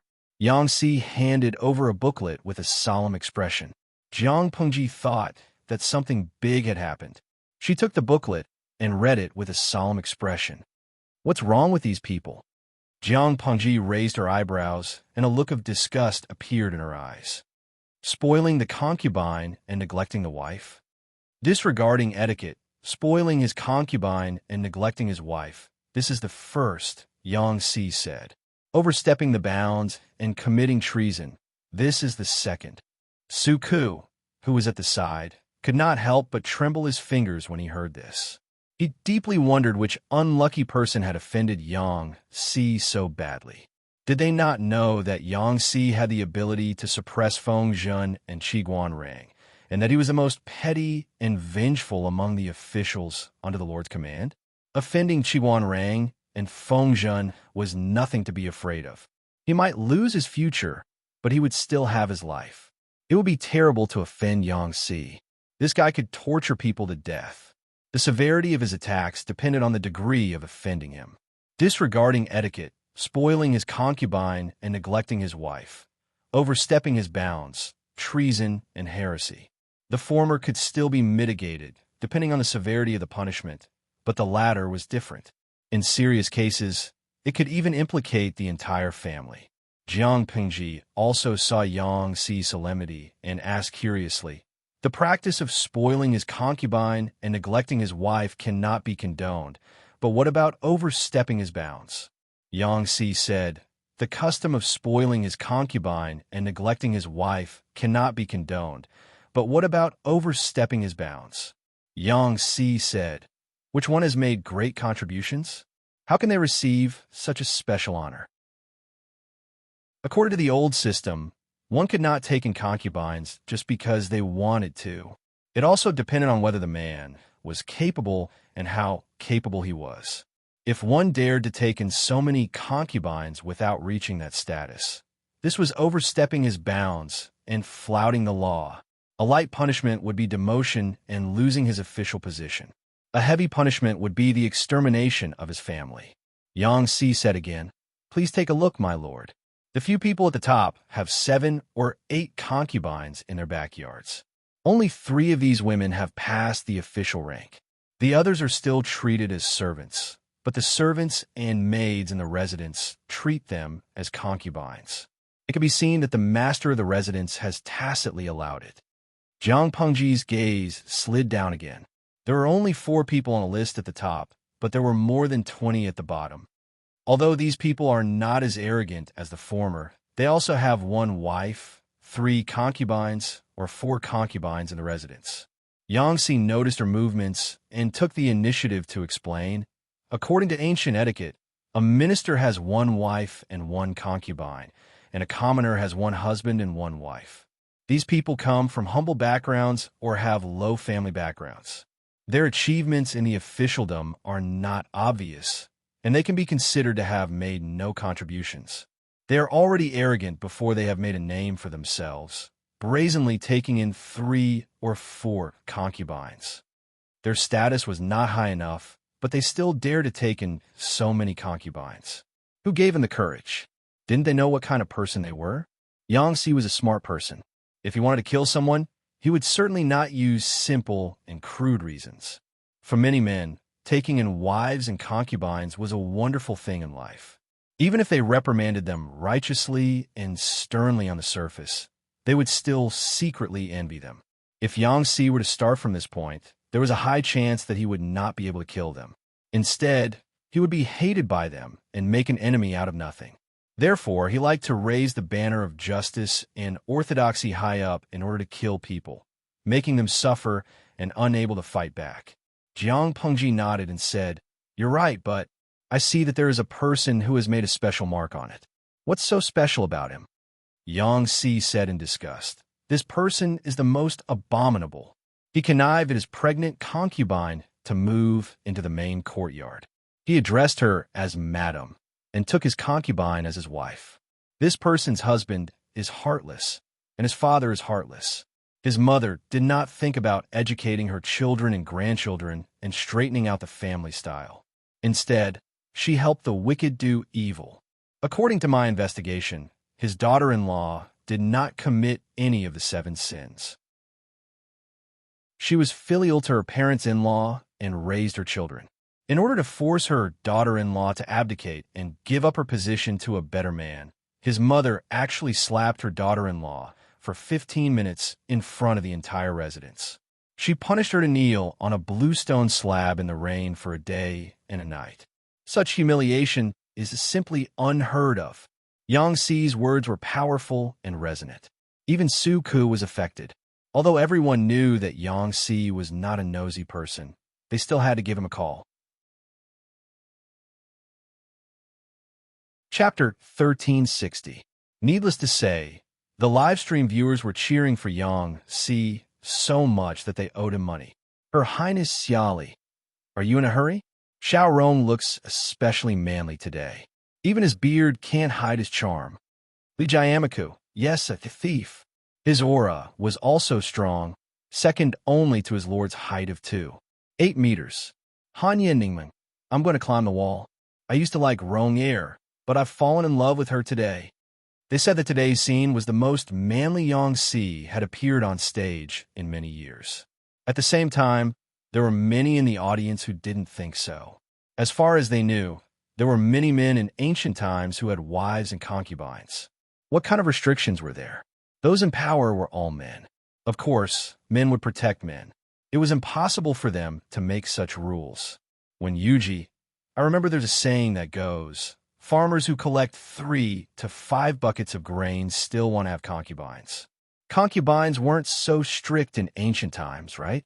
Tudu Fatio, the mortality rate in ancient times was so high, and the survival rate of female babies was much lower than that of male babies. How could it be that easy to take a concubine? The concubinage system had always been the privilege of a small number of people with high positions of power.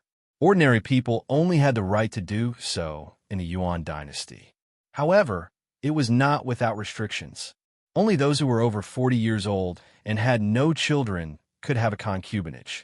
If this condition was not met, the person who had a concubinage without permission would be whipped 40 times.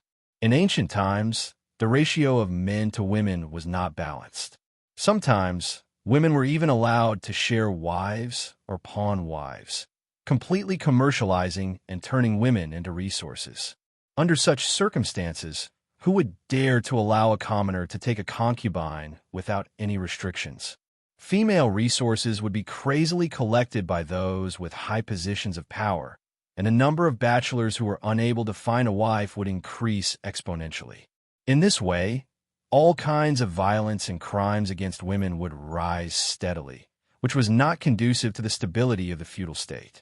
It was necessary to set a threshold for concubines, although there was no guarantee that no one would commit a crime by doing so. The number of people taking concubines was indeed not as exaggerated as imagined.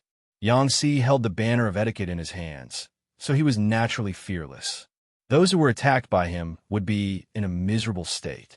No matter how strong a person was, could he be stronger than 1,000 years of accumulated etiquette? Jiang Pengji frowned deeply and asked Yang Si, "Are the people you wrote real?" "It's absolutely true. It's just that," Yang Si said, "for the sake of safety, please send someone to investigate and verify its authenticity." Jiang Pengji sneered. With a flick of her wrist, she slammed the booklet onto the heavy copper table. Yang Si and Su Ku heard a painful sound. When Jiang Pengji released her grip, there was a handprint that was half a knuckle deep on the table. How dare they? The world had yet to be settled, yet he dared to ignore etiquette and be so rampant. Who can guarantee that the girls around them are all brought in through the proper channels? Jiang Pengji was obviously really angry. Yang Si grinned and watched the show, waiting for those idiots to be unlucky. Unexpectedly, the Lord said, "Jing Rong, I'll leave this matter to you. Any madman who spoils his concubine but neglects his wife or oversteps his authority will be suspended and investigated." Yang Si, huh? No, it was almost a new year. Why would he be assigned an additional task at this time? Yang Si couldn't hold back his urge to complain in his heart, but he put on a serious face and said, "Suspending him from duty for investigation at this time is too... I've lost a few scoundrels who don't know the rules of etiquette. Can't I maintain my composure? Won't I be a joke to the world if I'm held back by them?" Jiang Pengji sneered and said, "If you say that they will be suspended from duty for investigation, then they will be suspended from duty for investigation. Take back all the invitations to the New Year's banquet this year. Let them stay at home and reflect on what they've done wrong. Many ambitious people want to enter officialdom but don't have a chance. They don't care. Pack up and get lost." The first few sentences were still decent, but the latter words directly exposed his true nature. It was the standard style of a bandit. Yang Si was happy and depressed at the same time. He was happy because his lord was a real man. She didn't hesitate to suspend more than 30 middle-level people in one go. He was depressed because his lord exploited people. She was already busy at the end of the year. With more than 30 people gone, the pressure on the others would be heavier. He complained endlessly in his heart, but he still had to solemnly accept the order on the surface. Jiang Pengji suddenly said, "By the way, you just said that the man's father was heartless. What's going on?" Yang Si said, "It said that the eldest son encountered a quack when he was young. A serious illness caused him to lose the ability to carry on the family line. This person was particularly disgusted with his eldest son. He often beat and scolded him to vent his anger. According to the old servant, he even slapped the child so hard that he lost his hearing in his right ear." The audience exploded when they heard this. Salami Jiji. Damn, this man is really a scumbag.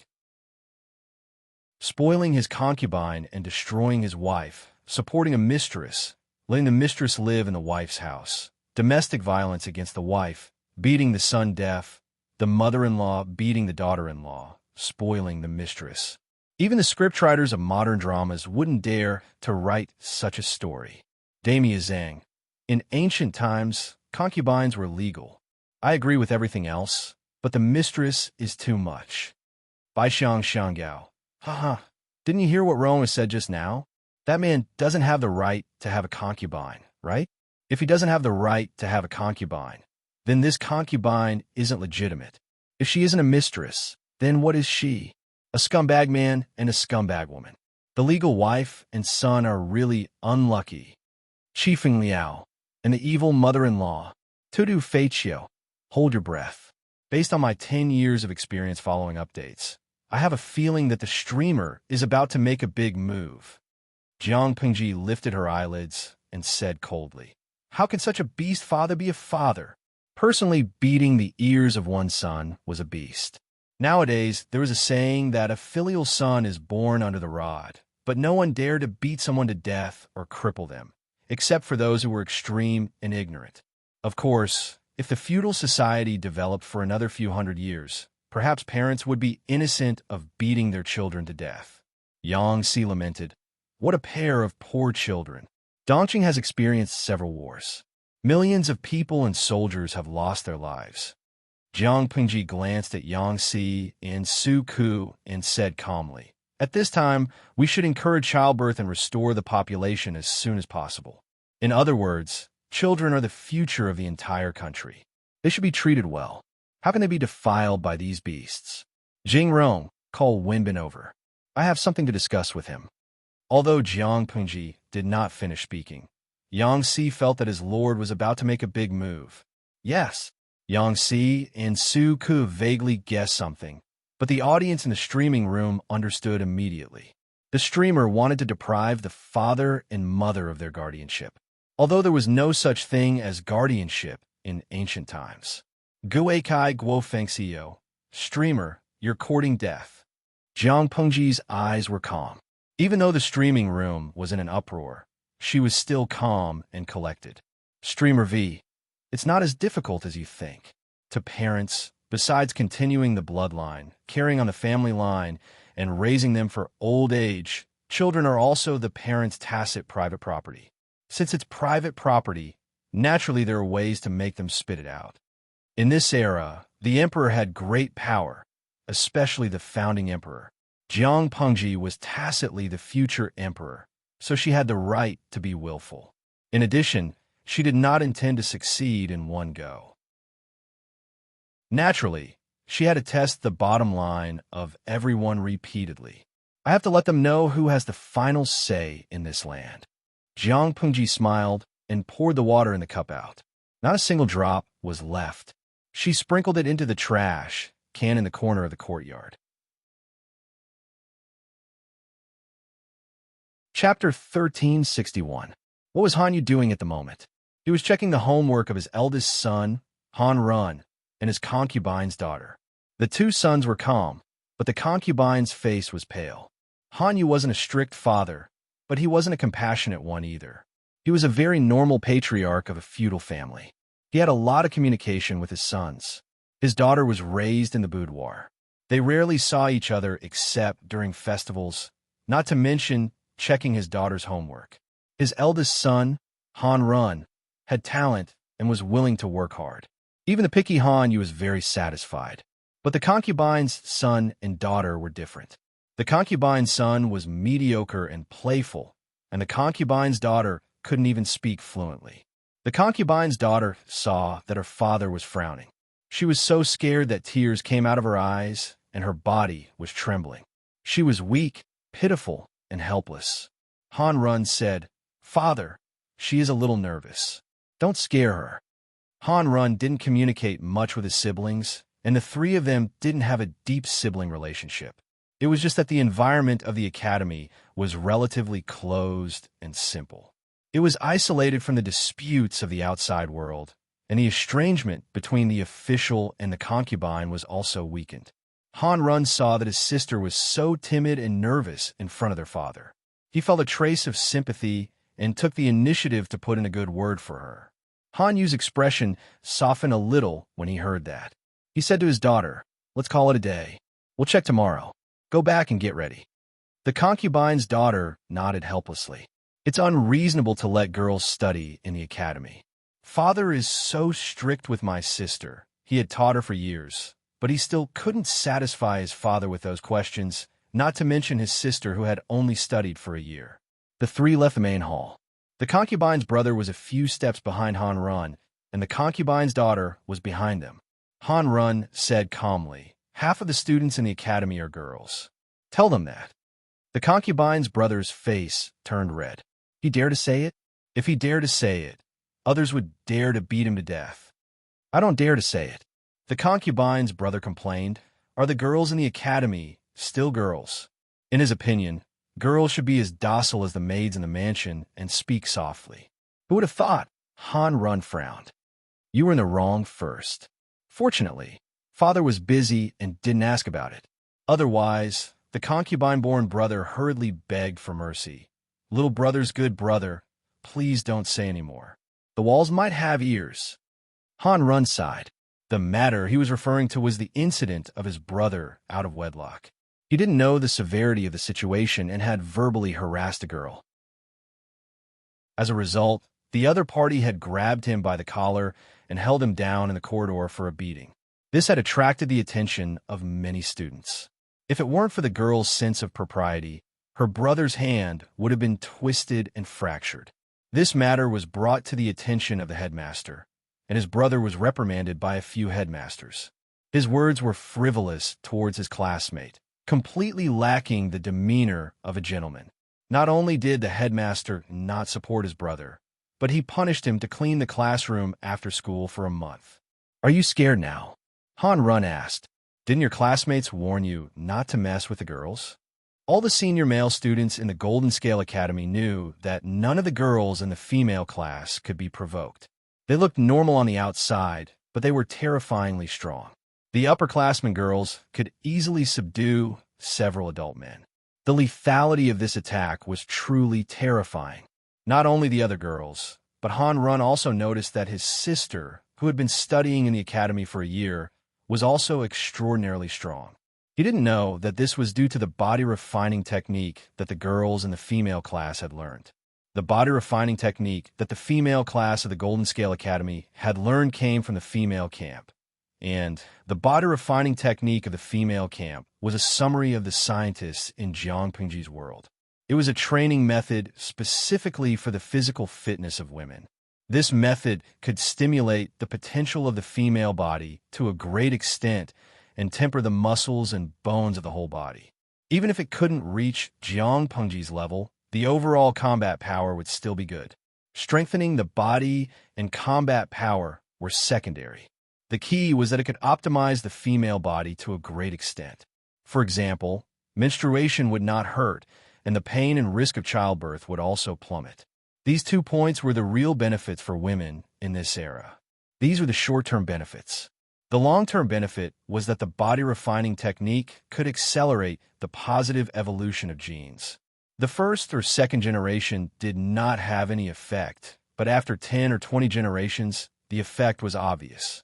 Han Run still didn't know that his seemingly weak and quiet daughter had been unknowingly led astray by others. "Master, there's a carriage from the governor's manor outside. Is it a summon from the Lord?" Han Yu couldn't help but be nervous. "I don't know what it is. Hurry up and get ready." He didn't even warm the chair when he came back. He hurriedly put on a thick coat to keep him warm. It was covered with silver outside, and snowflakes were floating in the air.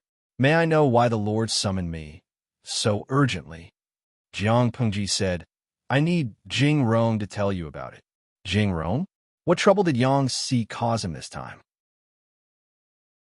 Han Yu looked at Yang Si and found that Yang Si was looking at him with a look that said, "Don't blame me. I have no choice." Han Yu fell into a suspicious silence. Yang Si must be up to something. As expected, Han Yu really wanted to rush forward and strangle Yang Si to death after knowing the whole story. No matter what kind of grudge you have, can't you wait until after the new year to take revenge? Favoring a concubine and neglecting a wife would only affect your character and career. Overstepping his bounds, was he trying to kill the 3 human races? Jiang Pengji didn't seem to see Han Yu's angry eyes. She said to him seriously, "Wenbin, what do you think we should do about this?" Han Yu said, "Dismiss them from office, of course. No matter how the crime came about, those cannon fodder could only admit it." Jiang Pengji was very dissatisfied. Why did these people dare to overstep the bounds? Isn't it because the law has collapsed and no one can restrain them? With that, Han Yu understood that the Lord wanted to revise this part of the law. No wonder she asked him to come here. Unfortunately, Han Yu was only half right. Jiang Pengji said again, "Jing Rong also told me about the family in Chong and Alley. Wenbin, don't you think the father is guilty?" Han Yu was about to speak, but he suddenly thought of something. He hesitated and swallowed his words, showing a thoughtful expression. If the Lord only wanted to revise the law, she could have just sent someone to pass the message.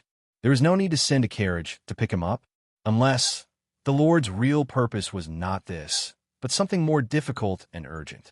Han Yu asked tentatively, "My lord, do you mean to convict this person and punish him for several crimes?" It was a bit tricky to convict a father for deafening his son. After all, there was no such law at present. Jiang Pengji asked in reply, "Why? You don't think he should be convicted?" Han Yu said honestly, "It's hard to make a conclusion. It's not easy to convict him. If the father hurt his son and put him in jail, the innocent child would also be accused of being unfilial. Although this logic seemed to have been eaten by dogs, it was common practice." Chapter 1362. I don't agree with it either, but Han Yu said helplessly, "Is the biological father, after all. According to the current filial piety, there would be no child without a father. Not to mention deafening the child's ears. Even if the father took the child's life back, he would at most be punished by the authorities. And this was a relatively older child. If the infant was still in swaddling clothes, he would be innocent even if he was strangled to death by his parents." Han Yu was a smart man. He could vaguely guess his lord's intention. He didn't oppose it, but he was worried that his lord would be opposed by the whole world. There are 2 kinds of kindness that parents owe to their children. One is to give birth to them, and the other is to raise them. If the kindness of giving birth is weighed, the mother owes him 10 months of pregnancy, but the father owes him only 1 night of pleasure. Doesn't he know which one is more important? It would be fine if he treated the child well, but he beat, scolded, and humiliated him. Although he is the son of the first wife, his life is worse than that of a servant. The child lost the ability to carry on the family line because of illness. In the final analysis, it is the father's fault. Now he has the cheek to despise the child. What wrong did the child do? Doesn't he have a conscience? Jiang Pengji's words were almost a challenge to the whole society's filial piety. If it were any other audience, they would have jumped in anger. Han Yu and Yang Si were both rational people. Although they were a little embarrassed, they had to admit that what their lord said made sense. After all, she was their lord. "What do you mean, my lord? This child was born in a good family. His father was also a well-educated man, but he ended up like this." Jiang Pengji said, "If this is the case for him, will the other children be in a worse situation?" The father made his son deaf. Will the parents who are worse off break the children's hands and feet or beat them to death? Will they ignore the ethics of blood relations and bully or rape the children? Han Yu and Yang Si could still listen to the first few sentences calmly, but the last sentence scared them. They didn't know what killing intent was, but they really had the illusion that the air was frozen into ice just now. Han Yu said, "Parents and children are blood relatives. It is possible to injure or disable them, but ignoring the ethics of blood relations."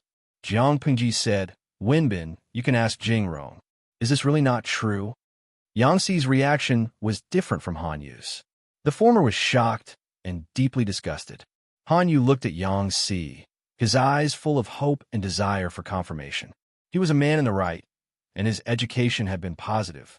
Even after experiencing the flames of war, this essence did not change much. It was just like how a person who lived under the sun would not know what was hidden in the darkness. Yang Si looked back at Han Yu and nodded after a while. Although it is appalling, this kind of thing is not uncommon. In ancient times, transportation and communication were very backward. The furthest many people traveled in their lives was to marry into neighboring villages and work in neighboring towns to earn money. Their living environment was relatively closed, and the ethics and morals in their minds might not be able to restrain them. Being simple did not mean that they were not stupid. Bullying one's own children wasn't a lot, but it wasn't a small number either. If he could kill his own child, wouldn't it be even more dangerous for the other children in the village? Not to mention this era. Even in the era of the live stream viewers, there were many cases of men in isolated villages impregnating left-behind children or taking the opportunity to violate them. Even old men in their 70s or 80s would do such a thing, let alone an adult man full of vigor and vitality. Jiang Pingji's behavior was acknowledged by all the salted fish. They couldn't wait to shout their support in her ear. Gui kai guo fengxiyo, sigh. Although I know that the streamer is courting death, I still hope that she can succeed. Qian zui bei. Protection of minors. The streamer must resist the pressure. Wania that. If I say the opposite, will you guys beat me to death? I think it's good that the streamer wants to protect underage children, but she must be more comprehensive. Don't turn it into a law to protect minors. Chu Jiren Zhong-san. Yes, it hurt me to talk about it. Naughty children throw babies off tall buildings. Naughty children kill babies. Naughty children carry little girls in the elevator, causing little girls to fall to their death from the 18th floor, throwing object from high above and killing people. The one above said it very well. You should pay attention to this point. Even if they are underage, they still have to be responsible for their own actions. Thinking of those naughty children on the news who escape punishment because of their age, I really want to hack those naughty parents to death. Emo Lanji. In ancient times, wasn't it the father's fault for not teaching his children properly? If a child kills someone, either the child is punished or the parents are punished. Maybe it was a sore spot. All the salted fish in the live stream came back to life. Who didn't have naughty children around them? They were full of resentment. Even if they couldn't see naughty children being punished in this world, it was good to watch other worlds. They were worried that Jiang Pengji wouldn't take it seriously, so they hurriedly searched for all kinds of crimes committed by naughty children that killed people. The screen was full of negative emotions. In fact, what the salted fish viewers were worried about would never happen. Jiang Pengji was a person from the future. The salted fish played the role of diligent porters. On the other side, Han Yu's face turned pale when he heard Yang Si's words. If a father could beat his deaf son by saying that he was grateful to him, then how could he get away with the crime of violating his own blood children? This kind of animal must be punished severely. The law is the bottom line of morality. Jiang Pingji said, Wenbin, you have to know that every word you write now and in the future needs a lot of examples to prove its rationality, whether it's revising the laws of the predecessors or making laws that have never been written before. Just because you don't know things doesn't mean they don't exist. Just because there are no laws written before doesn't mean that this kind of animal is not guilty. I called you here today because I want to entrust this important task to you. I have nothing else to say. You just need to remember one thing. Go ahead and do it.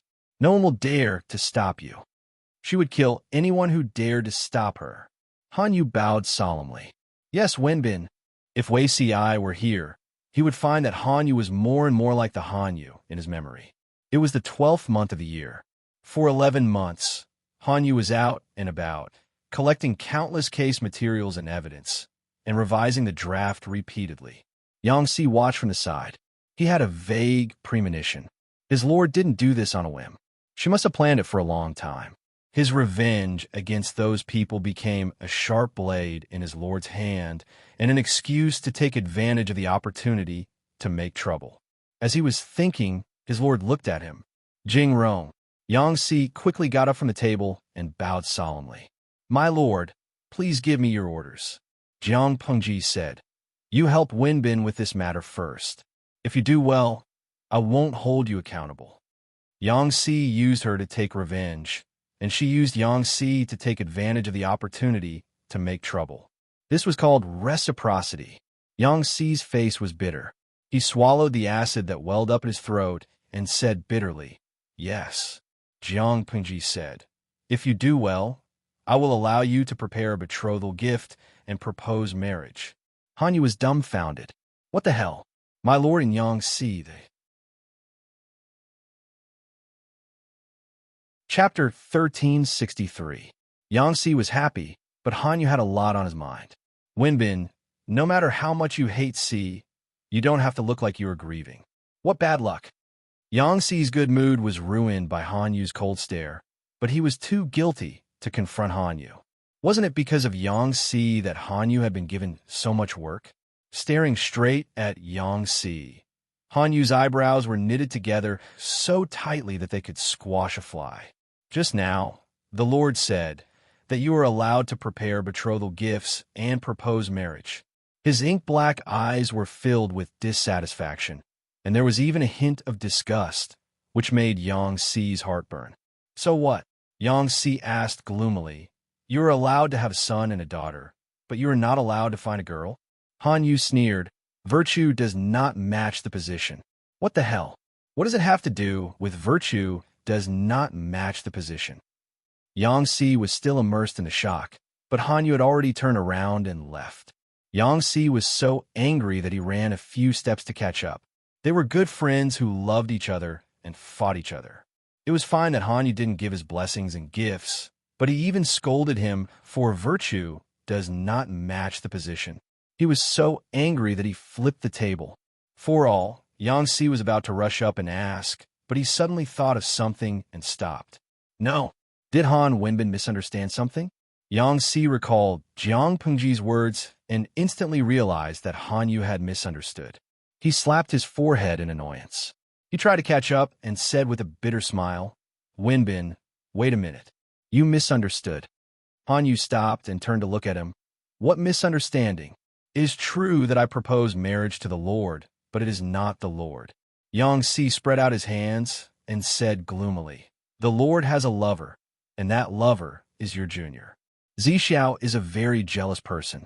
If this misunderstanding spreads to his ears, will Si still be able to live? Han Yu was speechless. Yang Si continued, The proposal is to marry Captain Jiang, and the Lord treats her like a sister. If it is a marriage proposal, the Lord will have to be involved. Captain Jiang. Han Yu raised his eyebrows. You have a good eye. This was not a compliment. Every word was filled with mockery. Jiang Nongqin was the #1 heroine in the Lord's camp. Many people had their eyes on this fat piece of meat, but Yang Si had taken it. Han Yu felt sorry for Jiang Nongqin. Why did she choose Yang Si, the unreliable guy? Yang Si pretended not to understand. He cheekily replied with a smile. Of course I have good taste. Han Yu was annoyed. Yang Si came back to his senses and asked, Why are you so indignant that Si has something to do with the Lord, but you don't have any reaction if it's Zixiao? Han Yu said, Let's not talk about anything else. Zixiao is a gentleman. Are you? Yang Si was speechless after hearing this. I used to be young and ignorant, but now I'm a prodigal son. A prodigal son who has turned over a new leaf is more valuable than gold. Yang Si tried to regain some ground, but Han Yu only responded with a sneer. Young and insensible? A prodigal who repents is more valuable than gold. How shameless! Han Yu coldly expressed his contempt. Yang Si could only cover his face in despair. Did he really have to work with Han Yu, the hypocrite, for a year? If so, Yang Si was not sure if he would die of exhaustion or from anger. Han Yu's mouth was too irritating. Wenbin, about the things that the Lord has assigned to you, what are your plans? Yang Si decisively chose to change the topic. He would have a heart attack if he continued to be entangled in this topic. Han Yu frowned and said awkwardly, "It's not difficult to collect files, investigate privately, and make new laws. What's difficult is how to make the people accept the new laws. If the people openly attack, the Lord's reputation will inevitably be damaged. I'm also afraid that other gentry families will oppose it." Jiang Pengji's legislation to protect children had, to some extent, damaged the feudal parents' right to dispose of private property. Filial piety was prevalent. Feudal parents naturally hoped that their children could obey them unconditionally. If it was illegal to beat and scold children, those parents would be furious. They gave their children their lives, gave them food, and raised them up. Why couldn't they control everything about their children? That was what parents thought nowadays.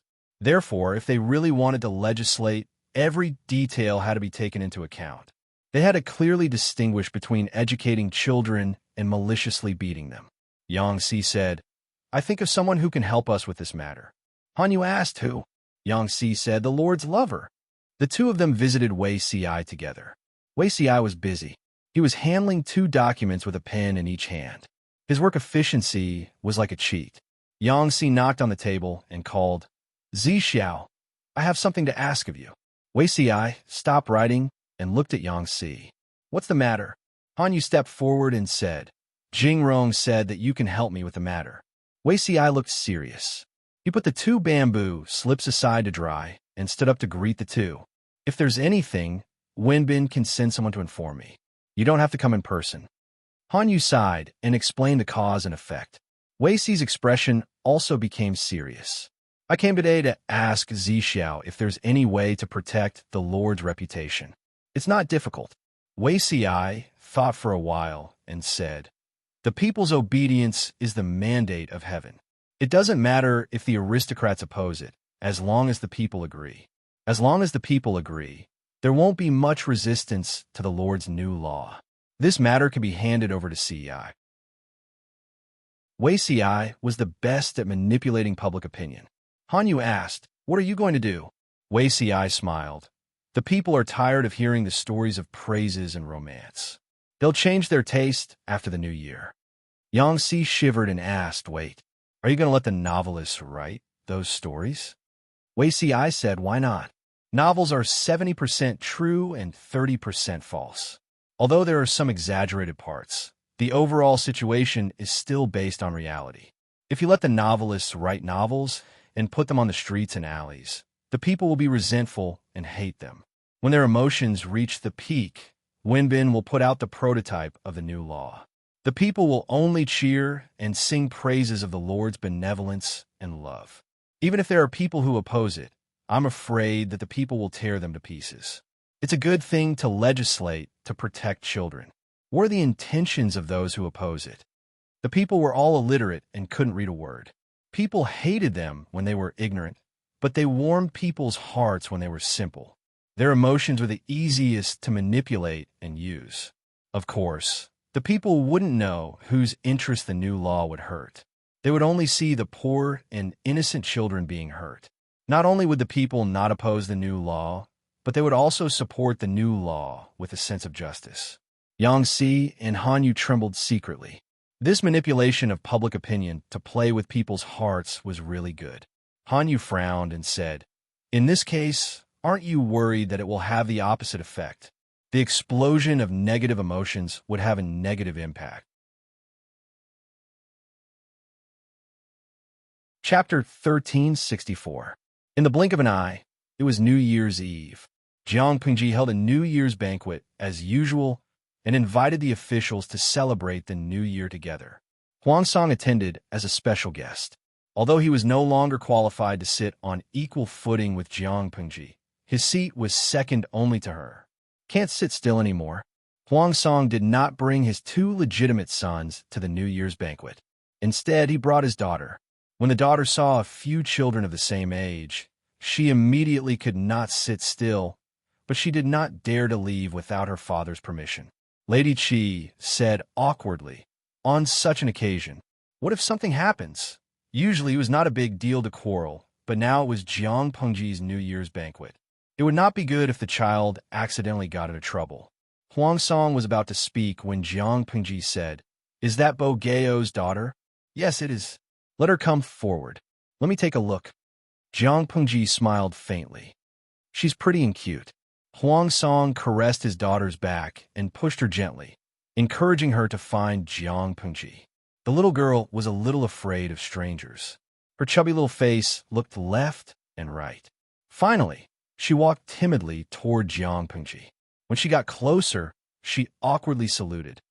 "I wish you a happy and healthy new year." Not only did her childish voice make Jiang Pengji feel cute, but it also made the 850,000 people in the streaming room code happy and healthy new year. Jiang Pengji reached out and lifted her on her lap. She asked, "Did you come with your father?" The little girl nodded. "Yes, father is over there." Jiang Pengji smiled and grabbed a brocade pouch with a red seal for the new year and hung it on the little girl's waist. "I saw that you couldn't sit still just now. Do you want to play with your brother and sister?" The little girl bit her lip awkwardly, as if she was thinking about how to answer. In the end, she obeyed her heart and nodded heavily. "Then go. Come back when you're hungry." Jiang Pengji smiled softly and instructed Changsheng and a few older children to play with the little girl. Huang Song was completely relieved when he saw that. The New Year's banquet program was refreshed every year, and the dishes were more and more varied. Even an old glutton like Yang Si could not find fault with it.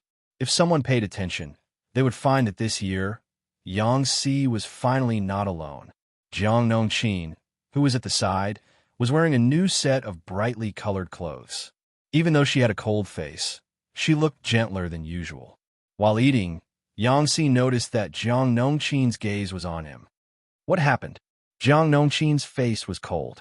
She looked at a dish that had not been touched and raised her chin slightly. Seeing this, Yang Si immediately brought the dish to her side. Because they were eating separately, although there were many dishes on the table, the amount of food on each plate was not large. She had already finished her portion. "You seem to be very fond of spicy food these days?" Yang Si asked casually. "I remember you didn't like it very much before." Jiang Nongqin said, "I've liked it recently." Yang Si said, "If you still like it, I'll get the maidservant to bring another plate. It's just that this thing tastes sour and spicy. If you eat too much of it, it'll affect your sense of taste." He was a particular person. After tasting food with a strong taste, he would always drink a mouthful of clear soup to disperse the taste in his mouth. Otherwise, the taste of the previous dish would overwhelm the taste of the next dish, and it would not be satisfying. Jiang Nongqin nodded. Jiang Pengji noticed their movements and clicked her tongue softly. She sent someone to send a stack of things to Yang Si. "Thank you for the food, my lord." Yang Si smiled. After opening it, the smile on his face slowly froze. Red dates, peanuts, longans, and lotus seeds. The plate contained these 4 items. It was not the delicacies that Yang Si had imagined. Why did his lord send him this? Yang Si raised his head and glanced at his lord. She rolled her eyes at him. He was not a slow-witted person. He came back to his senses as soon as he thought about it. He was so excited that he almost knocked over the food table. At this New Year's banquet, some people were so happy that they wanted to go in circles, while others were anxious and fearful. Whether they were valued by the Lord or not, they would know if they received an invitation to the New Year's banquet. Those who did not receive an invitation would work harder and strive to improve in the coming year. Those who received the invitation were naturally complacent and looked forward to their official careers in the coming year. The most embarrassing thing was that they received the invitation and then had it taken back. They had lost a lot of face. They secretly inquired about it and found that there was more than one family facing such a predicament. However, what exactly did they do wrong? Why did they suddenly take back the invitation to the New Year's banquet? This was undoubtedly a sign that they had been abandoned by the Lord. All the families were not even in the mood to celebrate the new year. They looked for ways to find out the truth. There was no lively laughter in the mansion. There was only a solemn and uneasy atmosphere. In a house in Chong, an alley. You are a widower who has ruined your husband. Why are you crying? My son's good official career is going to be washed away by your tears. The old woman in bright clothes was so angry that she raised her eyebrows. She looked at her daughter-in-law with daggers in her eyes, as if she wanted to kill her. Her daughter-in-law's left cheek was swollen. The thick makeup on her face could not hide her embarrassment and haggard appearance. Her hair was loose and yellow. She looked more than 10 years older than her actual age. After being yelled at by the old woman, her eyes, which were swollen from crying, stopped crying in fear. However, she felt even more wronged and sad. The old woman said, I said that your horoscope will ruin your husband and son. It is not good for my son's official career. Look, isn't it true? It will ruin my grandson's deafness and ruin my son's official career. Tomorrow, you will leave the court. If you continue like this, won't my son be ruined by you? You are a jinx. The old woman's expression was fierce, and a trace of murderous intent flashed in her eyes. If this daughter-in-law was still not tactful, then she could not be blamed for being cruel. As a mother, she could not allow a widower who had ruined her husband and son to continue occupying the position of her son's official wife. After the old woman finished speaking, a delicate woman with a protruding belly patted the back of the old woman's hand and comforted her softly. The woman was the old woman's niece, and she was also the old woman's favorite daughter-in-law candidate. Her appearance was good for her husband and son, and her horoscope was also excellent. Ever since her son had accepted her, his official career had been smooth. Her niece's belly also worked hard, and she soon became pregnant. Seeing this, the old woman was even more eager to force her daughter-in-law to abdicate and make room for her niece. The chaotic night passed quickly. On the morning of the first day of the new year, a piece of news blew up the peaceful Wanzhou. The old woman was so scared that her face turned pale and she knelt on the ground with a thud. Even though she was a woman, she knew how big a label it was to disregard the law and overstep the rules. Not only could it crush one person to death, but it could also crush 3 clans to death. When did you make such a grave mistake that you have to exterminate your entire family? The old woman looked at her son in despair, but her son did not respond. At that moment, the unlucky daughter-in-law came over to help her up, and the old woman's anger suddenly found an outlet to vent. She raised her fan-like palm and slapped her daughter-in-law with all her strength. She cried and scolded, "You're a widower who has ruined her husband. Where did this demon come from? We have no enmity, so why did you stay in our house and harm people?" If it was any other time, her son would have pretended not to see it. He did not like his wife either. She was old, ugly, and didn't know how to flatter others. But now he was so annoyed that he raised his hand to stop his mother's violence. He said awkwardly, "Disregard the law because you spoil your concubine and destroy your wife. Overstep the rules because you have a concubine."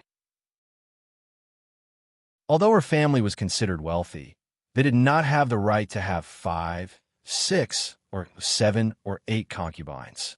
The old woman used to despise her daughter-in-law and was afraid that she would hold onto her son's heart. So she bought a few decent-looking concubines and sent them to her son's room to serve him. In the end, she had really shot herself in the foot. Chapter 1365. Jiang Pengji had always been a non-mainstream lord. If it was another lord, as long as it wasn't a big deal like the sky falling down, she would usually wait until after the new year to deal with it. But she didn't. She wanted the whole family to not even celebrate the new year happily. It was the morning of the first day of a new year. Jiang Pengji sent messengers to the houses and reprimanded them one by one. The entire Xiangyang district knew about it. Almost every family that was reprimanded had a similar scene. Men and women, young and old, cried together. This was the first melon of the new year, so the audience watched it with relish. They watched the excitement so much that they forgot to eat.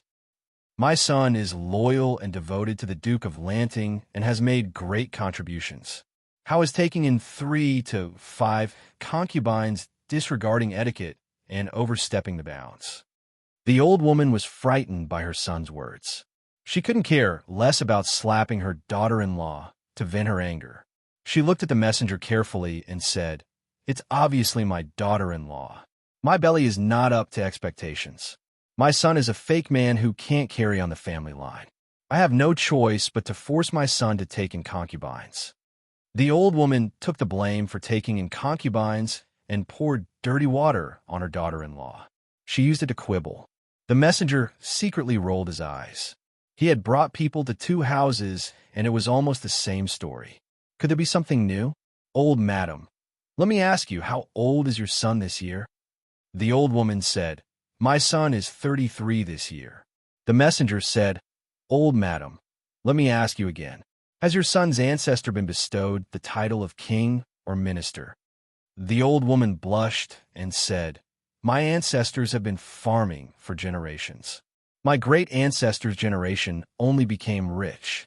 My ancestors were not so noble. No one has been bestowed the title of king or minister. They have been farming for generations and only became rich in recent generations. Isn't that just a commoner's family with some savings? Etiquette, the law, says that commoners have 1 husband and 1 wife. What right does your son have to take in concubines?" The messenger retorted coldly, "You said your son has made great contributions. Is he now bestowed the title of king or minister? He has been bestowed the title after success and has 8 concubines. Your son's contributions are meager, but he has more than 8 concubines." The old woman was so shocked that her eyes widened.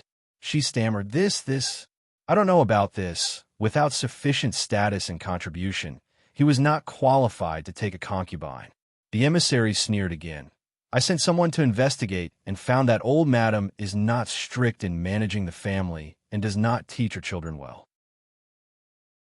She allows your son to favor his concubine over his wife and force his daughter-in-law, who has the ability to give birth and manage the family, to abdicate and give up her position to a better man.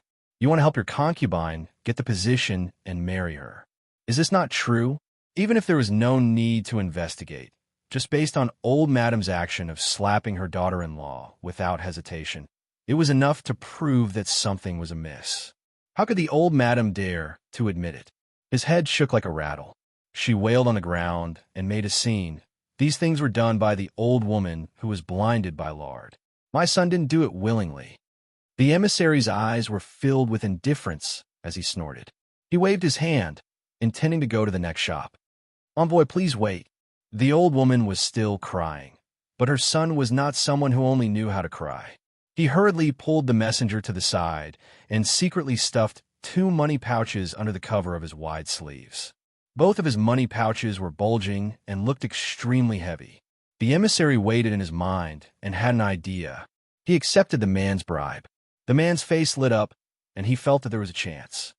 Envoy, please put in a good word or 2 for me in front of Lord Lanting. The man's expression was calm as he said, To tell you the truth, these women in the backyard are not concubines. They are all performers and prostitutes that I bought from outside. I keep them in the backyard to entertain my family. Overstepping one's authority was much more serious than spoiling one's concubine and killing one's wife. At the very least, it would affect one's career. If it was more serious, it might even bring disaster to one's entire family. However, if these women were not concubines but performers and prostitutes that he kept, then it would be a different story. After hearing this, the emissary felt a chill in his heart. This man was really ruthless. According to what the emissary knew, the pregnant woman who was about to give birth was his own cousin. In order to protect his career and future, he directly classified his pregnant cousin and other legitimate concubines as performers and prostitutes that he could buy and sell at will. Overstepping one's authority and taking in concubines was a great disaster, but keeping performers and prostitutes was not a big deal. Before the chaotic times, Many rich and powerful families still had sex with prostitutes as a fashion. This was an elegant matter that was dissolute but not indecent. If that's the case, then it's most likely a misunderstanding. You can prove your innocence by taking out their contracts. The emissary sneered in his heart, but his face showed some concern as he pointed out to the man, "It's getting late. I should also go to the next house, or else it will be difficult to report to them." The man respectfully sent the emissary off. The emissary left with a smile. Only when he left Chong and Ali did he spit in disgust. He said angrily, "I've never seen such a shameless man. He wants to buy my life with such a small amount of money?" After going to 4 or 5 houses in one morning, the emissary brought a box of spoils of war to report to them. Not only his group, but the other emissaries also returned with a full load. TSK, what a lucrative job. Yang Si raised his hand and twirled his beard. He looked at the boxes one by one, which are all filled with bribes. Some are filled with large amounts of gold and silver, and some are precious jewelry bracelets. Any one of them could help the people get out of poverty and become rich. The emissary smiled bitterly and cupped his hands. "Military advisor Yang, don't scare us. How would we dare to touch such dirty money?" This was related to their future. No one would give up a good life for a little bit of sweetness. "Look at how timid you are. It's good that you know to be afraid. My lord hates corruption and bribery the most." Yang Si was in a very good mood and spoke very gently. He said, "My lord has always been clear about rewards and punishments. You made a contribution today and went to so many houses. Naturally, there should be rewards. Keep 80% of these things and confiscate them. The remaining 20% can be divided. Take it as a red envelope given by my lord at the beginning of spring this year." Oh my, what a pleasant surprise. Several emissaries looked happy. Even if it was only 20%, it would still be a considerable extra income. The emissary hesitated and said, "Military advisor Yang, I have one thing. I'm a little worried. Will those people really forge the contract?" Some of the women who served in the backyard were official concubines, while others were servants who enjoyed the substantive treatment of concubines. Apart from the title, they were no different from concubines. Many of them were even pregnant. In general, almost all of them were from good families with clean backgrounds. If they forged the contract, they would be reduced from a good family to a lowly one. They would be a lowly family that could be bought and sold at will and be trampled on by anyone. So what? Yang Si said coldly. The more ruthless they are, the better. It's best if they are so ruthless that they will be infamous for thousands of years. The source of art was above life. If these people did not court death, what would Wei Ci use as material to write his novel? At the same time, the family in Chong and Ali was also in a mess. Several concubines were forced to sign their names. Even if they cried and begged, not only did they not make the man next to them soften his heart, but they were also kicked hard. The pregnant cousin also looked at the man with tears in her eyes. "Cousin," the man was indifferent. The cousin stroked her round belly with one hand and looked at her aunt. "Mother." Chapter 1366. Her cousin's eyes were filled with tears. Her son's career couldn't be ruined, so her clean reputation wasn't important.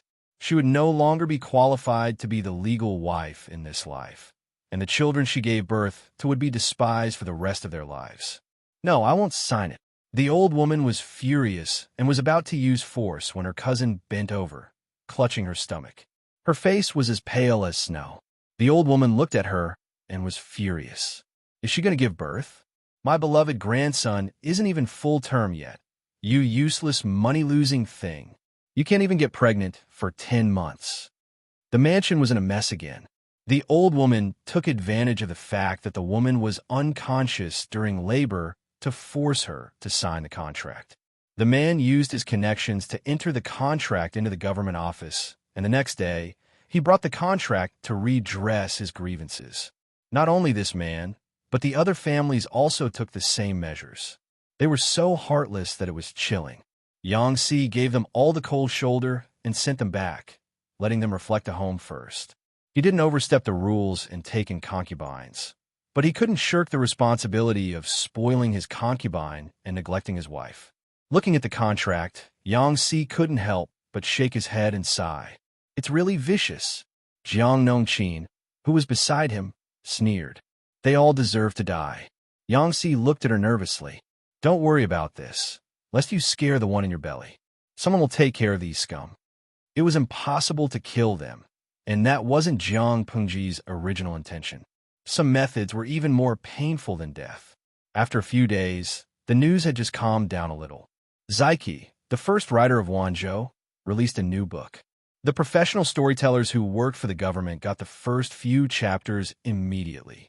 When the people heard the news, they rushed to tea houses, taverns, and other places, waiting for the story to begin. The storyteller said, after a year, Zaiki has published a new work. Today, I will present the first chapter to everyone. The people couldn't help but perk up their ears and listen carefully to the storyteller's story. Unlike the positive tone of the past, although the work this time maintained its previous standard, the tone was slightly gloomy and gloomy. The protagonist of a new book became a kind and intelligent girl from a good family with a clean background. They were engaged at the age of 13 and fell in love with each other. They could get married when they reached the age of 15. Who would have thought that the heavens would be unpredictable? The father of the good girl was a violent gambler, and once he was drunk, he defiled his beautiful young daughter. This was the content of the first segment. The audience thought that this was a story of a good family's struggle to grow up and benefit the people. Unexpectedly, the plot suddenly changed at the end, scaring the people. The more beautiful and kind way CI portrayed the virtuous girl, the more disgusting the plot of her being tainted by her drunken father was. Many people wanted to explode on the spot. For a father to force his daughter, wasn't he an animal? The storyteller also felt bitter. When he read the contents of the new draft, he almost burst into tears. Had Layman Zai Chi been divorced by her scumbag husband?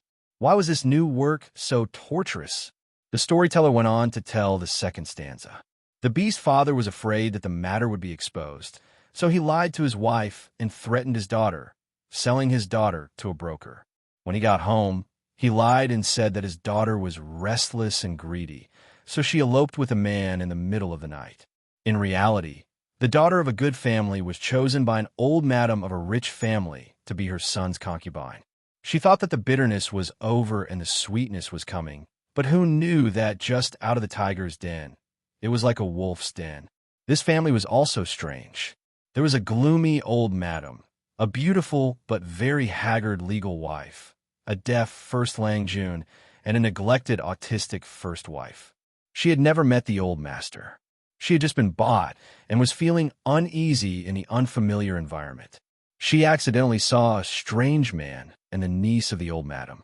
Later, she found out that the man was the old master of the residence. Following that, she witnessed the old madam scolding and slapping the legal wife. The reason for nitpicking was also groundless. Finally, the daughter of a good family heard the conversation between the two female servants. The conversation vaguely mentioned the truth of the first Longjuan's deafness. In a flash, the 3 new chapters were finished. The people listening to the story said, "What's next? What happened to Chuan Yang in the end?" The storyteller said helplessly, "The draft hasn't been released yet." The people were anxious, but so was he. They were eager to know what Chuan Yang had experienced in this family, what secrets were hidden in the residence, and whether Chuan Yang would be able to turn into a butterfly in the end. From 1 to 10, from 10 to 100. Finally, someone realized that this story was very familiar. Isn't this the family in Chong and Alley? If you didn't remind me, I wouldn't have known. Now that you've reminded me, it's really similar. Because of the stuck plot, the people were not satisfied. They went back to talk about it, and found that the plot was very similar to the family in Chong and Alley. Underway sees intentional manipulation. The affairs of the family in Chong and Alley were also uncovered by the people. The people who were watching the drama had their fill. It turned out that the story of Layman Zaiki had a prototype. It turned out that there were so many rules for rich families to take in concubines. It wasn't as they had imagined that they could take in as many as they wanted. It turned out that the rich family in Chong and Ali had such ugly manners. How much of the plot in the story had actually happened? Wei Si's novel was written very quickly. Soon, the people knew the rest of the story. The daughter of a good family, Chuan Yang, witnessed the rise and fall of this family. In order to protect himself, the male protagonist forced his once loving concubine to forge a marriage contract. The once favored cousin was also forced to sign the contract during childbirth. In the end, she had a difficult birth and died after giving birth to a daughter. The old woman showed a look of disgust. She ignored the bloody baby girl and left while cursing. The originally rich family ended up in dire straits and had their house confiscated. Chuan Yang was lucky enough to escape. At the end of the story, Chuan Yang returned home in a daze. She faintly heard strange movements coming from home. She peeked and was shocked to see that the father who ruined her was shamelessly pressing on his younger brother and doing that improper thing. The story was over. Not only was the audience shocked by this ending. As a fan of Layman Zaiki's novel, Yang Si was also shocked to the point that his worldview collapsed. What kind of provocation did this guy suffer to use this kind of method to take revenge on society? How could such a hardcore plot about taking revenge on society be written by someone as noble as Wei Si? Wei Si expressed his chuckle. The Internet Water Army had not really exerted its power yet, okay? After Layman Zaiki's new article, a few other famous novelists also wrote related new books. If one paid careful attention, they would find that these stories all had a common characteristic. In the stories, there were always children who were hurt by their parents, relatives, neighbors, or villagers. Not only physically, but also mentally. These children were originally created to be positive and positive. At first glance, they sounded like a likable girl next door or younger brother, but each of them ended up more miserable and pitiful than the other. These novelists destroyed the beautiful characters that they had created with their own hands. The more this happened, the more depressed they became. Some people felt that it was alarmist, but more people shuddered while feeling angry and sad at the same time. Chapter 1367. For the ancient people who lacked entertainment, listening to storytellers telling stories and watching theatrical troupes performing was a rare form of entertainment. Just 1 or 2 copper coins were enough to pass the day. Some theatrical troupes and storytellers would even go to the countryside to hold activities. Every time they appeared, it would cause riots among the people in the surrounding villages. Judging by their fanaticism, they were almost as fanatical as the fans in the live stream room. Under Wei Si's control, all kinds of depressing stories spread from Wanzhou to other parts of the country, earning countless sympathy and tears. The people enjoyed the show and went back contentedly. However, the more they thought about the previous plot, the more they felt that something was wrong. Second Aunt, do you know about the crazy widow in the South Village? Second Aunt said, That crazy woman? I passed by her house a few days ago. She grabbed a handful of dog dung and threw it at people. It was so disgusting. The woman's face was pale as she said, Second Aunt, you don't know. That crazy widow wasn't crazy in the past. It was because a few idle old men in the village dragged her daughter to the mountains and played her to death. They lied and said that she was bitten to death by a bear. The crazy widow saw her daughter's corpse and couldn't take the shock, so she went crazy. She threw dog dung at people. Do you know who she hit? Those bastards' grandsons. After Second Aunt heard this, she couldn't help but suck in a breath of cold air. She said, Isn't this the play just now? The woman gritted her teeth and nodded heavily. The new play performed by the theatrical troupe, Just Now, was adapted from a novelist's new book. The content of the new book was simple.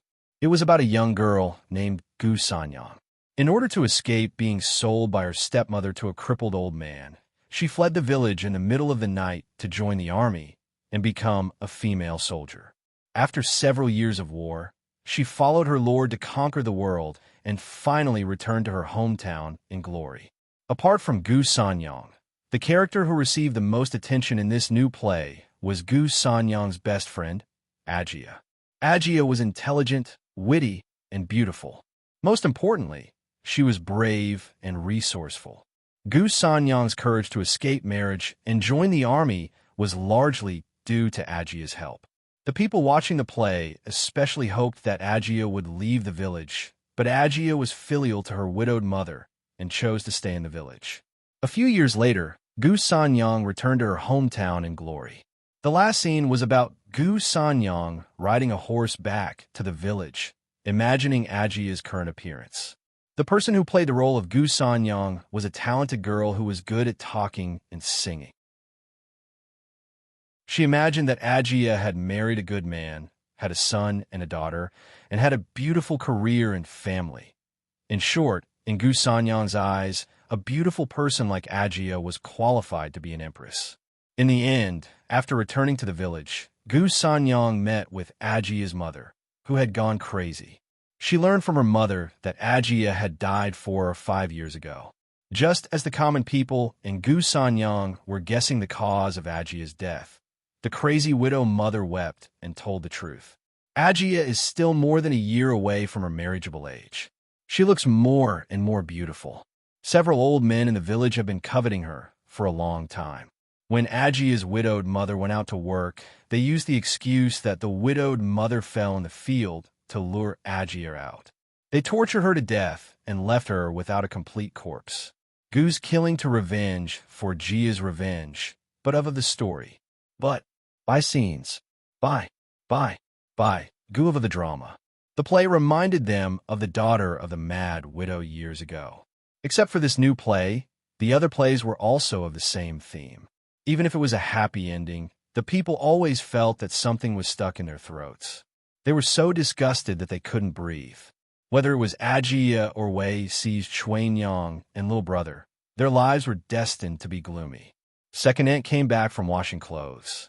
When she passed by a house, she saw an old man sitting on the other side of the fence and staring at her chest. She was so angry that she spat on the old man's face. "Bah, old man, you'll get what you deserve." Without waiting for the old man to react, second aunt walked back home with heavy steps, swaying her hips. Of course, these plots were not coincidences. When Hanyu checked the related files from all over the country, Wei Si picked a few typical ones as materials. He would not interfere with what the novelists wrote, as long as the content was not illegal. But this time, the novel with a theme was released, which limited the content and theme of everyone's new book. No one had any objection to this. They were considered to be working for the government. Writing novels was not only to realize their own ideals, but also to make a living. Wei Si treated them well. It was not difficult at all for them to write some novels with a theme according to the requirements. The new books of these novelists had even been criticized by later generations as the Revenge on Society series, realistic school of darkness novels. Wei Si's biography of Chuanyang was the founder of this genre. Underscore, smiley face, angle. Underscore with the ferment of public opinion, the people's debate on these matters became more and more intense. Wanzhou, which had been in constant turmoil since the beginning of the year, was shrouded in a depressing atmosphere. Jiangpengji was the center of this atmosphere. Even the salted fish in the streaming room could feel it, let alone the dog who worked overtime. In order to escape punishment, they forced girls into prostitution. Why are these people reading the books of the sages? Aren't they afraid that the sages will scold them in their dreams at night? Jiangpengji was also angered by these people's actions. She had seen shameless people, but she had never seen such shameless people. They're all King beasts. Jiangpengji was so angry that she swore. Qiguan Rang, Wei Si, and the others looked down as if they did not hear their lord's indecent words. What else could they do? Their lord was so angry that she slapped the custom-made copper table 7 or 8 times, each deeper than the other. It looked like it was going to be scrapped and redone. Their bodies were not as tough as that table. How could they dare to replace it? In addition, everyone looked down on those men who used unscrupulous means to curry favor. In troubled times, there were many loopholes in the management of the good and lowly families, but it was rare to see a good family being forced into a lowly one so blatantly. Feng Jin said calmly, "They're just people who become arrogant and forget themselves once they become rich. They are greedy and unquenchable. They are not worthy of my lord's anger. Although he did not care much about family status, he also had to say that there were very few people who could still keep their hearts after the poor became rich. If the problem of the gentry was that they did not want to make progress and were mediocre and inactive, then the problem of the commoners was that they were greedy and unquenchable. But for Jiang Pengji, no matter which group dominated, it was not a good thing. She had never been someone who liked to feel wronged. Those people had violated her taboo. How would she let them go? That's what I say, but I still feel a little angry. Just the things that have been shaken out are already unsightly. Who knows what is hidden in places that we can't see? If we allow these beasts to climb up, I don't know how many innocent lives will be lost. Jiang Pengji said, I originally wanted to let them go and give them a small punishment as a warning. Now it seems that we have to punish them severely to warn the others.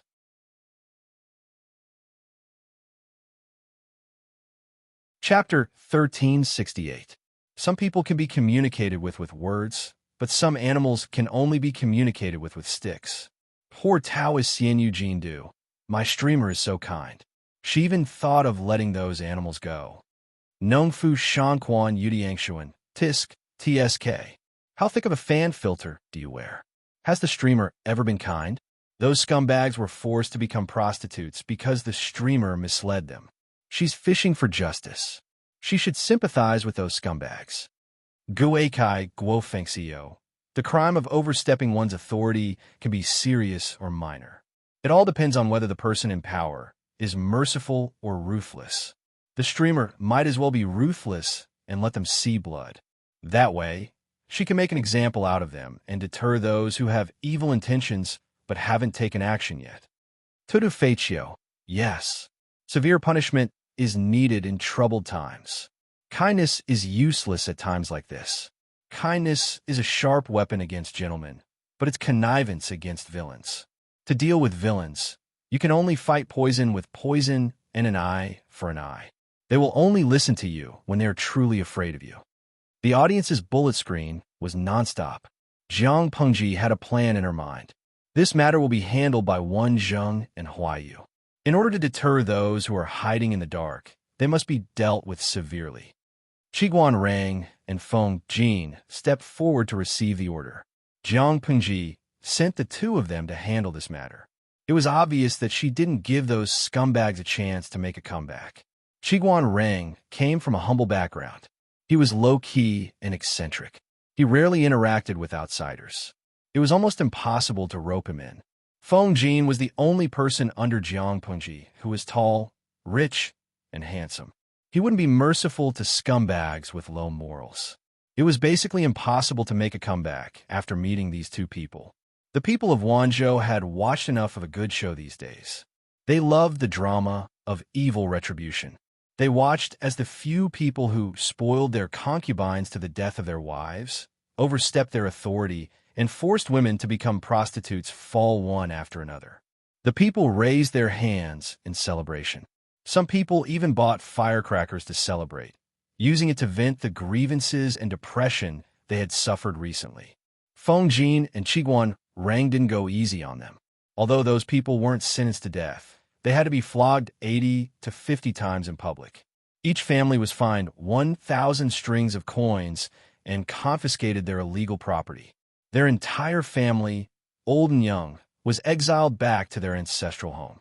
3 generations of their clans were not allowed to become officials. Apart from that, those women who were forced into lowly status had to be given a compensation of 100 strings of coins to be returned to good status. Although he was lucky enough to survive the beating, he was already half crippled. This was the plan that Qiguan Rang and Feng Jin had come up with after discussing it. It was true that killing these people would put an end to all troubles, but the deterrent effect would not be enough. It would be better for them to live a life worse than death. They could only watch as the 3 generations of the 3 clans were implicated, unable to rise up, and finally go down in infamy for 10,000 years. Combined with Wei Si's public opinion tactics, not only did Jiang Pengji's actions not cause a backlash, but she also gained a wave of die-hard fans. Those who had evil intentions but had yet to take action secretly rejoiced. Fortunately, they were able to control their lower bodies and did not spoil their concubines, nor did they overstep their bounds by taking in concubines. Some of the people who had secretly kept a few mistresses were also terrified. They paid a large sum of money to get rid of the mistresses and became much more obedient. Jiang Pengji asked Han Yu and his team to redraft the marriage laws. Some viewers in the streaming room asked her to take the opportunity to abolish the concubine system, but after careful consideration, Jiang Pengji gave up on the suggestion. It was unrealistic to abolish the concubine system based on the current level of society, and it would also cause a violent backlash. Instead of abolishing it altogether, it was better to regulate the concubine system first. For example, a commoner could have one husband and one wife, and no matter how high an official's rank was, he could take a concubine after 40 years of age. This compromise would calm those who were eager to make trouble. No one knew better than Jiang Pengji that as long as society developed to a certain stage, the concubine system would not be able to keep up with the pace of the times and would naturally be eliminated. There was no hurry to abolish it. Moreover, there were policies from above and countermeasures from below. Men could not put concubines on the table, but they had other ways. For example, keeping singers and dancers, adopting so-called adopted daughters, or the wife's dowry maids. It was said that they were temporarily staying in the residence. But in fact, they were women who warmed the bed. Of course, if a man who was not qualified to take a concubine gave birth to a concubine's child, he would inevitably be severely punished. With Jiang Pengji's help, Han Yu summarized the marriage laws into several major categories, such as marriage, divorce, protection during marriage, responsibilities, and obligations of both parties in marriage. Each category had a detailed classification and description. For example, there were divorce forms such as divorce, divorce by marriage, and peaceful divorce. In order to draft the laws, Han Yu had read more than 5,000 related files. He even took his team to many places, which made Mrs. Han's face more and more gloomy. What did he mean? Was Han Yu planning to get a wife? His eldest son, Han Run, was also anxious. One day, he finally plucked up the courage to ask Han Yu. Han Yu was stunned at first. Then he explained, not knowing whether he should laugh or cry. Han Run asked, "Why did Lord Lanting entrust this matter to my father?" He thought that his father preferred to give advice on the battlefield and revise the laws, which sounded boring to him. Han Run also found that his father's study was almost flooded by old files. There was not even a place to stand. It was too tiring. Han Yu shook his head with a smile. "You are still young. You don't understand my choice." Compared to the battlefield, he was more suitable for this stage. Jiang Pengji gave Han Yu enough authority to choose his own people to set up a special department to revise the laws. Although there was no specific official title, judging from the salary, treatment, and responsibilities, it was almost equal to the Minister of Justice, one of the 9 ministers. Of course, Han Yu's current task was only to revise the new laws. Although the marriage laws were revised by Han Yu, it was Jiang Pengji and the 850,000 idle fish viewers who made the final decision. Because of the predecessor's information and experience, it didn't take long to revise the laws. The whole article was about 5,800 words. Jiang Pengji couldn't help but praise Han Yu to the idle fish. She said, "Wenbin is really born for this job." Classical Chinese was indeed concise, but it was easy to find loopholes in the interpretation. Han Yu chose to learn from his teachers, Master Yuan Jing and Cheng Cheng.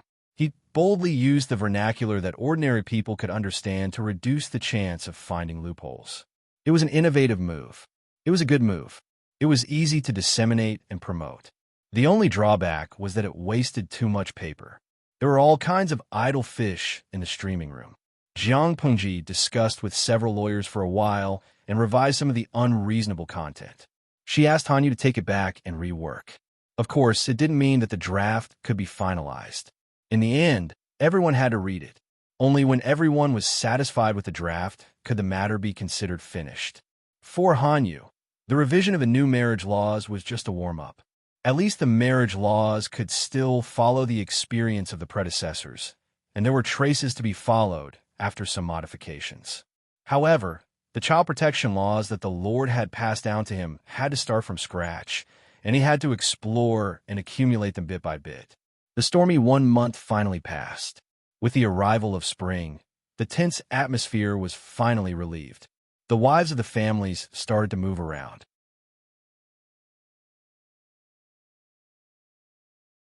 Chapter 1369. After only 1 year, all the madams seemed to have changed into different people. Their faces were filled with smiles that were brighter than spring flowers. The original tea party was full of resentment, but now it had been swept away. There was not a trace of melancholy between their eyebrows, and they were more beautiful than flowers. As the host of the tea party and Han Yu's wife, there were many people who flattered Madame Han. The madam spoke more or less with gratitude. They could not express their gratitude in front of Jiang Pengji or Han Yu, so they could only thank Madame Han in a roundabout way.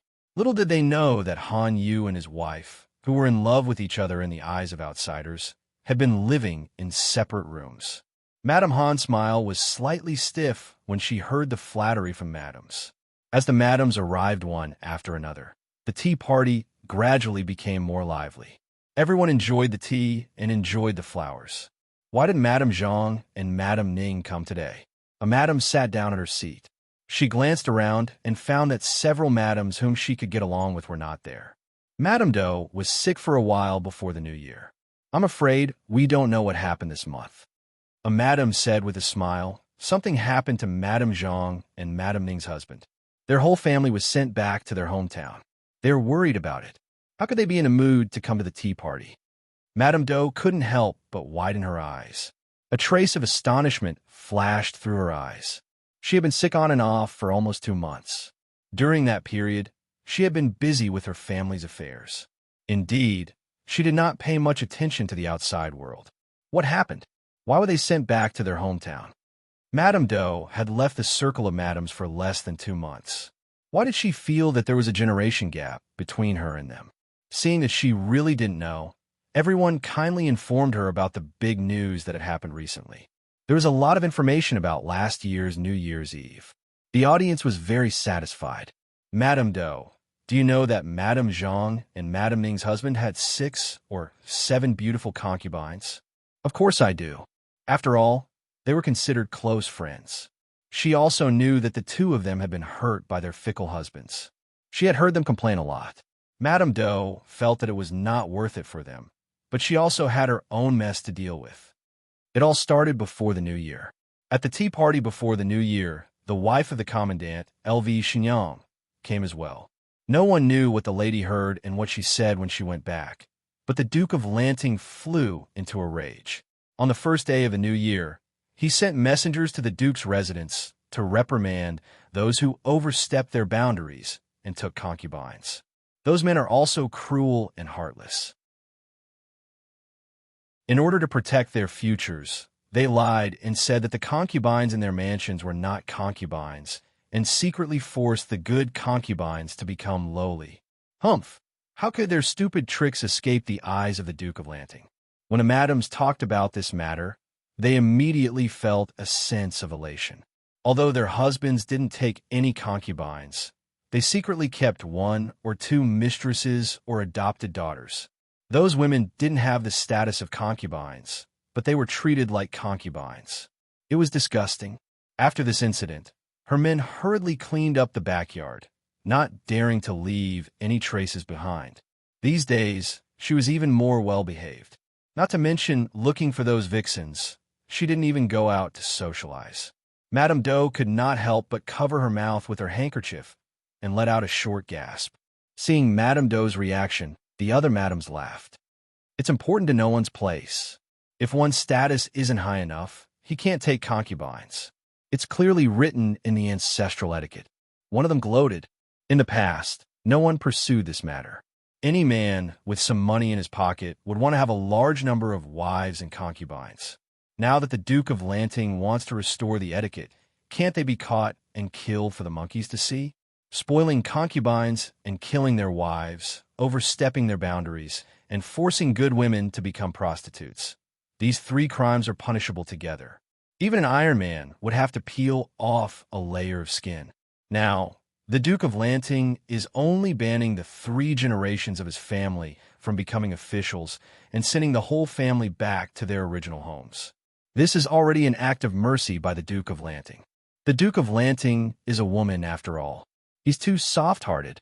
Another madam rolled her eyes in dissatisfaction and said in a treacherous voice, "In my opinion, those annoying vixens should be sold off and put an end to their troubles. Anyway, they've already become lowly citizens. That's what they deserve." Yet the Duke of Lanting wants them to return to their original homes. They're obviously vixens. It's fine if they aren't punished, but they're allowed to leave with the Baekwon silver and regain their freedom. These vixens have a good life. The madams nearby could not help but move further away when they heard this. The tea party was a public event. She had blatantly expressed her dissatisfaction with Jiang Pengji. Did she despise her husband for living too long? Madame Doe reluctantly sorted out the cause and effect. She was secretly speechless. She had been wondering why her husband, who hadn't come to her room for years, was resting in her room every day. Not only did he show concern for her 3 times a day, but he also played the role of a good husband in front of others. He even said he wanted to draw her eyebrows in the morning. It almost disgusted her. It turned out that her husband was so concerned about her, an old woman, because of this. A trace of disgust flashed through Madame Doe's heart. She almost vomited on the spot. She said calmly, "I see. It looks like I won't be able to visit them in the near future." If her husband's family was sent back to where they came from, she would probably not be able to see them for the rest of her life. That's not necessarily true. Maybe it'll be better in a few days. What do you mean? Madame Doe was confused. Madame Zhang and Madame Ning are busy divorcing or severing ties with their husbands. Madame Doe was dumbfounded by this bombshell. Was this husband and wife are birds of the same forest, but they fly separately in times of crisis? Seeing Madame Doe's unhappy expression, everyone knew that she had misunderstood. They explained, "They're doing this for the sake of their children." Madame Doe asked, "What do you mean? Abandoning one's husband for the sake of their children?" Madame Doe could not understand the strange logic. It looks like Madame Doe really doesn't care about what's going on outside these days. A young madam smiled and said, "A while ago, Duke Lanting ordered people to revise the new marriage laws. For the sake of their children's futures, Madame Zhang and Madame Ning can only choose to be independent after severing ties. Otherwise, their children will be implicated by their father. They won't be able to have an official career when they grow up and will be commoners for 3 generations." Madame Doe said, "Will this work? If Duke Lanting orders to punish the 3rd generation, he definitely won't allow them to take advantage of this loophole." One of the madams said uncertainly, "Perhaps it's possible." After all, the madam at Chong and Alley succeeded. The madam at Chong and Alley was a famous figure in the circle of madams. Of course, it wasn't a good reputation.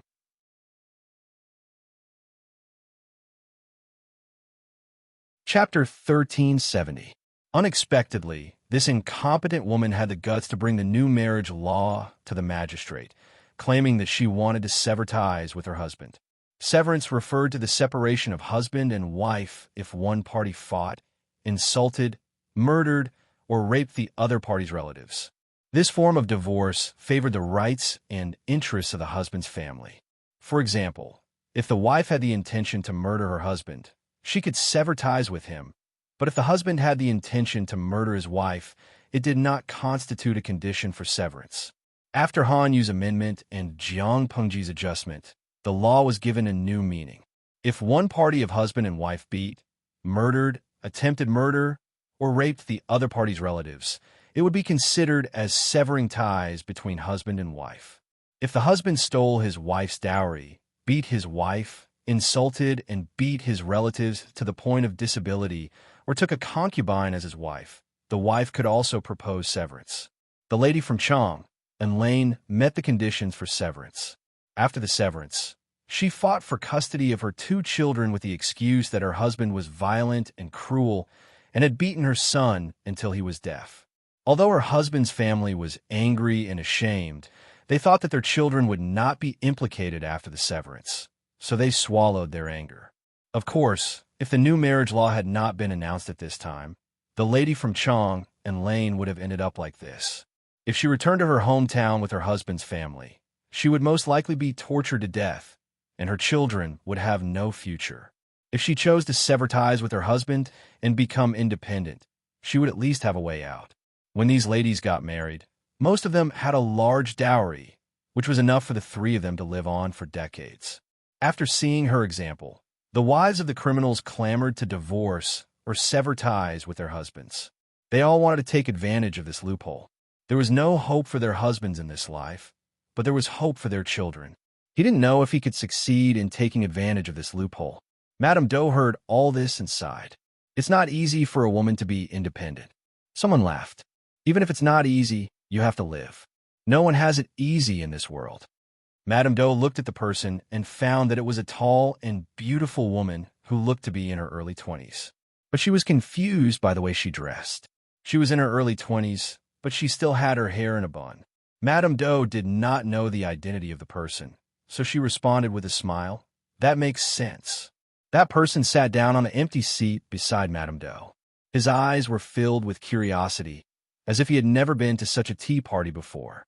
How should I address you, my lady?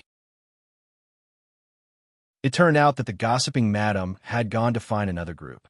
Madame Doe was rather bored and took the initiative to talk to the woman who was just now. Me? The man rolled his eyes and smiled. My surname is Jiang. Madame Doe's eyes flashed and she asked in surprise, could it be Captain Jiang? Madame Doe's conjecture was confirmed with a smile. Little did he know that the person who impersonated Jiang Nongqin was being mocked by countless salted fish. To do Faccio, leaving your subordinates and work behind to look at a beauty? Does your conscience not hurt? Jiang Pengji smiled as she touched a handful of melon seeds and started munching on them. Host V, why does it hurt? Not only was it not in pain, it was also alive and kicking. Madame Doe looked around as she continued to munch. Seeing that she was behaving so rudely, the smile on Madame Doe's face disappeared and she quietly moved further away. As expected of a woman from the military camp, she did not have the slightest bit of elegance and nobility. Jiang Pengji ignored Madame Doe's reaction and happily finished munching on a plate of melon seeds. Before coming to the tea party, she went to visit Jiang Nongqin, who was said to be suffering from morning sickness. By chance, she found out that there was a well-made invitation on her table. After asking about it, she found out that it was a tea party hosted by Madame Han. She happened to be bored, so she brought the invitation to join in the fun. 3 women in a play. With more than 30 women gathered together, it was not just 10 plays. Jiang Pengji used her extraordinary hearing and strong spirit to memorize everyone's conversation in her head. Judging by the reactions of the madams, the new marriage law that was announced was not bad. She touched the empty plate and realized that it was empty. She hurriedly called for the servant girl to add another plate. Because of the small mountain of melon seed shells on the table, the group of noble madams could not help but move away from her, leaving an empty space. The salted fish in the streaming room felt very embarrassed. The streamer was such a disgrace to salted fish. At that moment, Madame Han happened to notice the strange situation in the corner. She glanced around and suddenly froze on the spot. Among the many madams present, Madame Han was the only one who had seen Jiang Pengji up close. She dismissed the other ladies with a stiff smile and came to Jiang Pengji's side with some apprehension. May I know how I should address you? Madame Han probed. Jiang Pengji was obviously pretending to be innocent, so it was not appropriate for her to expose her identity. Madam, just call me Madame Jiang. Madame Han could not sit still. She did not know why the other party had come. Jiang Pengji chose to be honest. I'm just here to slack off. You don't have to be nervous. You don't have to call me over. She had a good memory, so of course she remembered Han Yu's wife. It couldn't be said that he hated her, but it also couldn't be said that he liked her. In her eyes, The other party was the most ordinary noble lady of a landowning household. She was a woman who had been instilled with the ideology of a clan since she was young. She could also see that Han Yu and his wife were not as respectful to each other as the rumors said. But this was the official's family business, and she could not intervene. Husband and wife matters should be left to the husband and wife to resolve. Outsiders' interference would only add to the chaos. Jiang Pengji did not intend to provoke Madame Han, but Madame Han had something to say. This concubine has something that I don't understand. I wonder if Madame Jiang can dispel my doubts? Jiang Pengji held her forehead and said, "Are you also going to ask me why I am friendly to the poor and ignore the landowning households?" Madame Han's face turned red, and then it gradually turned pale. Jiang Pengji said, "I am not friendly to anyone or ignoring anyone. I heard that you are well-read, so you are naturally different from the ordinary ladies in the boudoir. Why can't you jump out of the fence? The way the ladies in the inner house look at things is different from the way the Lord looks at things." Although it was not meant to be sarcastic, Madame Han was still embarrassed by her words. Madame Han was born in the inner house. You only know your father, brother, husband, and children. It's good that they're doing well and the family is happy.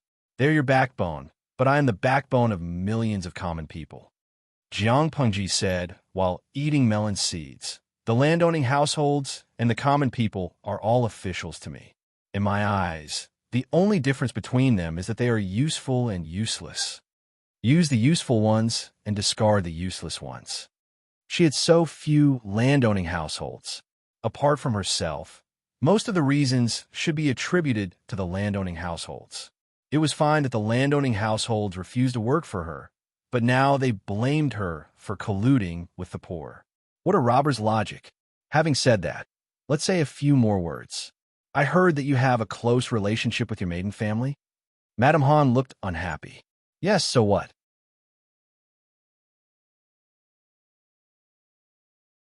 Chapter 1371. Madame Han was startled at first, but then she became angry. Jiang Pengji's metaphor undoubtedly touched Madame Han's sensitive nerve. Her graceful demeanor became a little awkward. Was it an obvious insult to her by using Huang Song and his wife as an analogy? As the Lord, how can you criticize the petty affairs of the officials like a gossipy woman? So what if she kept in touch with her maiden family? She never had any intention of being a disloyal official. Instead, it was the Lord who was narrow-minded. Madame Han couldn't tell what she was feeling at the moment. She was just embarrassed that Jiang Pengji, as an outsider, had intervened in her and Han Yu's affairs. She felt like she was being monitored and her freedom was being restricted. She was so angry that she didn't suppress her voice. Her Lord Lanting was heard by all the ladies. The ladies who heard the commotion were dumbfounded. They stared at Jiang Pengji and Madame Han in a daze. Their gazes kept shifting. They didn't hear what Jiang Pengji said to Madame Han, but they heard what Madame Han said to Jiang Pengji. Although it was rare for a lord to intervene in the affairs of the officials, it was not unheard of. For example, Huang Song used to like to send beautiful women to his officials. However, Jiang Pengji was a female lord, and most of the officials were men. Once she intervened, it would be awkward and ambiguous. Even if the relationship was innocent, people who liked to gossip could still imagine countless love and hate relationships. An unmarried lord and a married official. TSK, gossip, cliché, and explosive. Isn't it more attractive than a novel? Madame Han regretted her words as soon as she finished speaking. She immediately bowed and apologized with a pale face, trying to salvage the situation. I have spoken inappropriately just now. Please forgive me, Lord Lanting. Following Madame Han's action, the other ladies in the tea party all turned pale. They bowed and apologized. Madame Doe also recognized Lord Lanting as the rude woman who kept eating melon seeds. She was so scared that her face turned pale. She tried her best to lower her head. She was sweating profusely and secretly prayed that Jiang Pengji would forgive her. She didn't have the mood to think about gossip. Jiang Pengji frowned. She was about to speak when she saw the live-streaming room exploding. Winnie's green hat. Host, don't talk nonsense. Based on my years of experience watching palace dramas, if you don't handle it well, there might be a scandal. You have to distance yourself from Hanyu as soon as possible. Otherwise, if those gossipy women go home and make up stories for the whole night, the news might spread tomorrow that Master Lanting was infatuated with Han Wenbin and mocked Madame Han at the tea party. Tire Abatement Brigade Leader, Wenbin Beauty's wife. She looks like a dignified and beautiful lady. She looks good and has a good temperament. But she didn't seem to be as likable as she had expected. Maybe it was because the way she looked at others was annoying. Jiang Pengji casually glanced at the bullet screen and moved her gaze away naturally. She said to Madame Han, "What you said makes sense. This is a family matter between you and Wenbin. Outsiders have no right to interfere. But don't forget, Wenbin is also a subject that I rely on. If he is distracted by family matters and is unable to serve me wholeheartedly and work for the welfare of the people, it is not only his fault, but also Madame's fault for not managing the family properly. As the saying goes, when a husband and wife are united, they can cut through gold. If Wenbin is fortunate enough to have Madame Han's full support, he will have nothing to worry about, and that will be his fortune. Madame Han, do you think I am right?" Jiang Pengji separated herself from everyone in a few words. When the madams heard that, they mistakenly thought that Jiang Pengji was there to be a peacemaker. Master Lanting's words are certainly not wrong. Madame Han laughed awkwardly. She looked a bit reluctant. Jiang Pengji asked her and the other madams to stand up and left after a while. She was there just to eat melons and slack off. Now everyone knew that she had slipped away for work. Jiang Pengji's presence, there was like a class teacher watching over the students' evening self-study. Everyone was silent. It was so quiet that the sound of a needle dropping on the ground could be heard. As soon as she left, the originally quiet tea party exploded with a bang, and people started chattering nonstop. The madams looked at Madame Han with complicated expressions. The fact that Master Lanting personally came to mediate the family affairs of his subjects showed that the relationship between Han Yu and his wife was on the verge of breaking down. However, Madame Han was the host of the tea party. Out of etiquette, they couldn't speak freely. They couldn't talk about this topic because they had other topics to talk about. Was that really Master Lanting? What a beautiful girl. I heard that she's still unmarried. It's true. Jiang Pengji's hairstyle had always been that of an unmarried girl. At most, she looked more mature than a young girl. A madam in her early 40s said with certainty, "Of course it's true. She is still young. She's a proper virgin." Everyone exclaimed, but after a while, they were puzzled. Before they saw the real Jiang Pengji, they all wondered if she was so ugly that no man wanted her, and she was still unmarried at this age.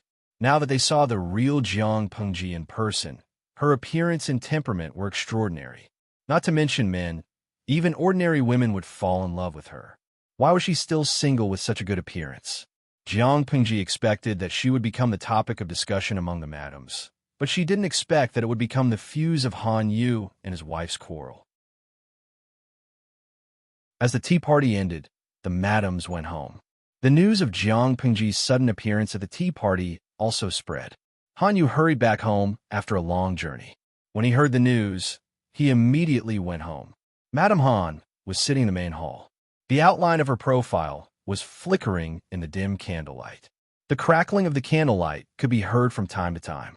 She said sarcastically when she saw Han Yu come back, "Lang Jun hasn't come back for 6 days. I accidentally offended Master Lanting today, so you came back in a hurry." Han Yu stopped halfway through the door when he heard this. His nervousness turned into suffocation in his chest. "If you have something to say, just say it. Why are you beating around the bush?" His lord and Han Yu only had a simple relationship. Madame Han had insulted both of them by speculating about the relationship between a man and a woman. A gentleman would die for his bosom friend. His lord was that bosom friend. Han Yu certainly wouldn't allow such malicious slander. "Han Wenbin, are you here to denounce me?" Madame Han was furious. Although she was rude in the daytime, it wasn't enough for Han Yu to come back and scold her. "You're being unreasonable," Han Yu said. "When did you have the intention to punish me?" He finally came back from outside. He couldn't even go home. Did he deserve to spend the night in a guest house? Not announce me? Am I being unreasonable? Madame Han said, I would like to ask. My husband and Master Lanting are bosom friends. Did you sleep together and have a close relationship? If not, why did she embarrass me in public and interfere in my family affairs? She has her eyes on the world. She is the backbone of the people. I am just a woman in the inner house, but I know what it means to avoid arousing suspicion. Han Yu was enraged when he heard that. Madame Han calmed down and stroked her cheek with her hand.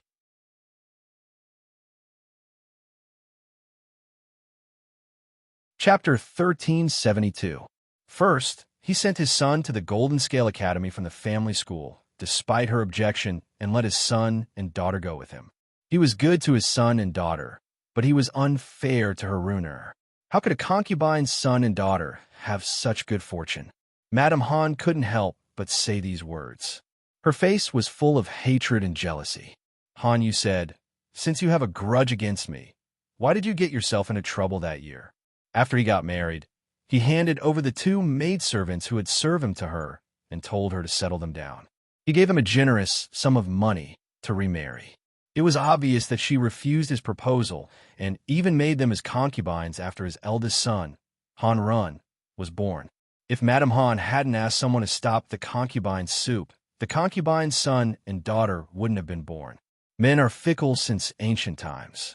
They say one thing, but think another. Lang Jun obviously wants to keep them. How dare I not do as you say? Madame Han said, I also know that Lang Jun is not infatuated with women. It's better to have 2 beautiful, obedient women in the backyard than Lang Jun learning from those dissolute wastrels and sleeping with women every day, isn't it? If Lanting Duke was me, would Lang Jun still be so fickle? Han Yu said angrily, You are getting more and more ridiculous. What does this have to do with the Lord? Even if he was jealous, he should follow the basic rules. Madame Han saw Han Yu's fierce reaction and her heart turned colder. She couldn't control her calm demeanor anymore.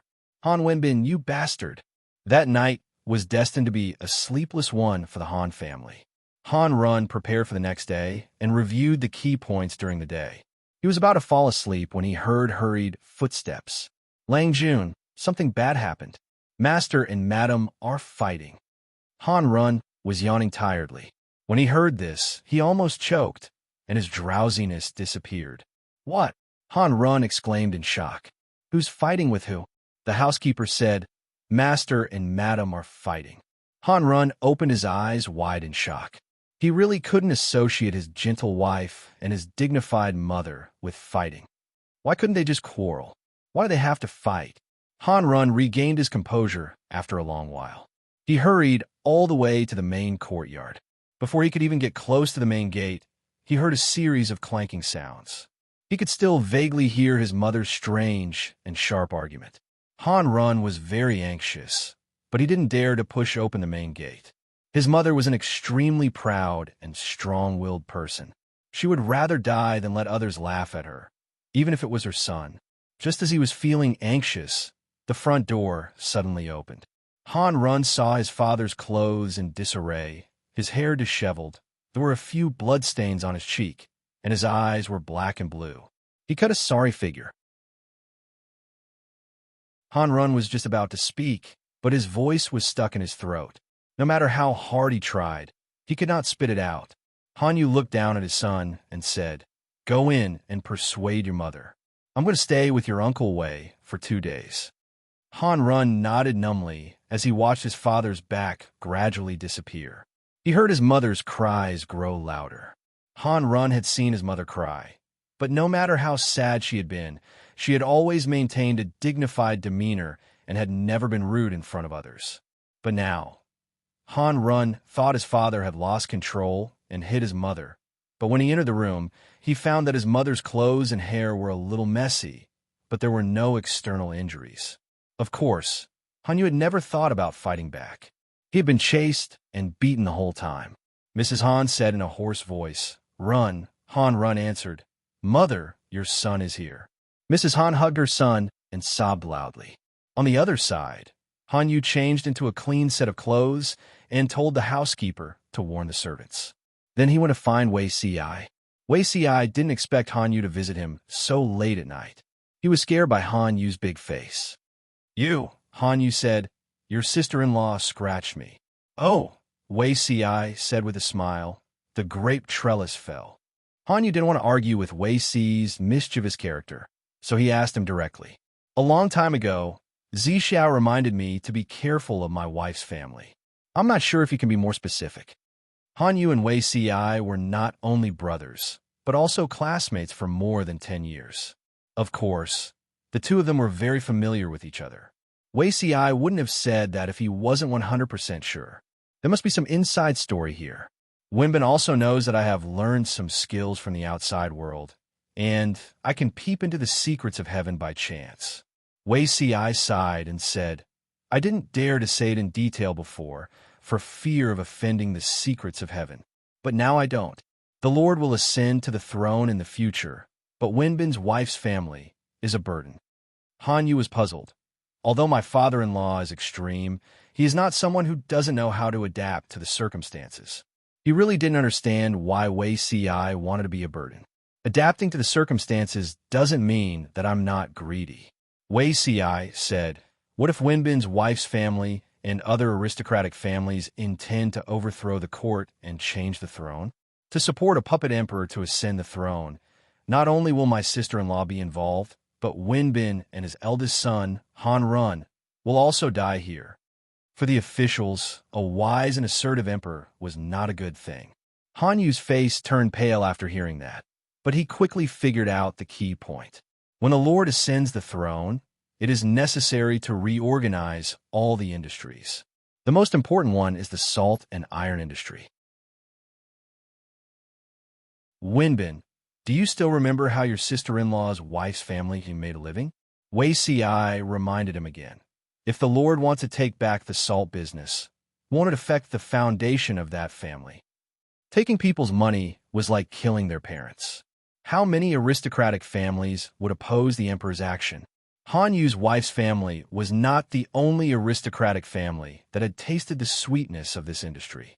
Who would be willing to let go of it easily? Just as the emperor said, the chaotic times had fostered the ambition of these people, making them forget their original intentions one by one. The salt and iron industry were originally monopolized by the government.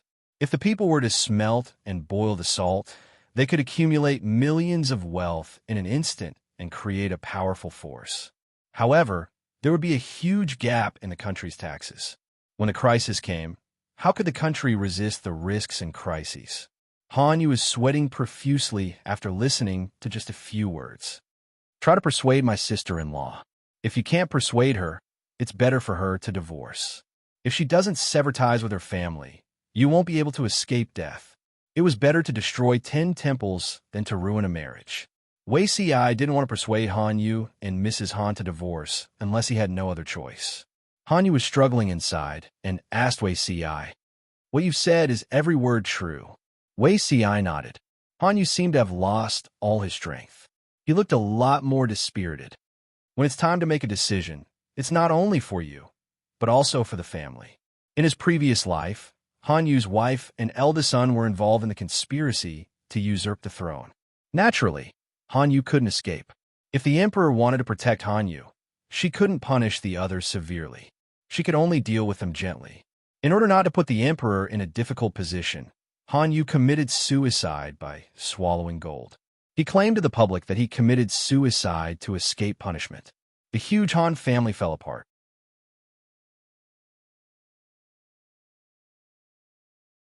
Chapter 1373. About this, I will think about it.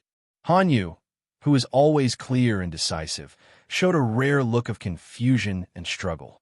He was not a person who showed his emotions on his face, but now he couldn't control his true feelings, which showed how much he struggled and hesitated.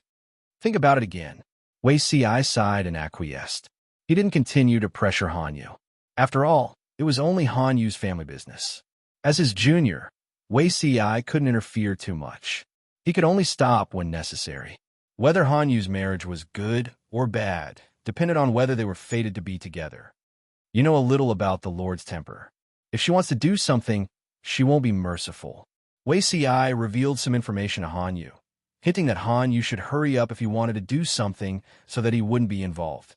In the previous life, the emperor didn't take back the salt and iron business until after the founding of the country. There were so many variables in this life. Jiang Pengji had targeted Han Yu's family too early because of Wei Si's influence.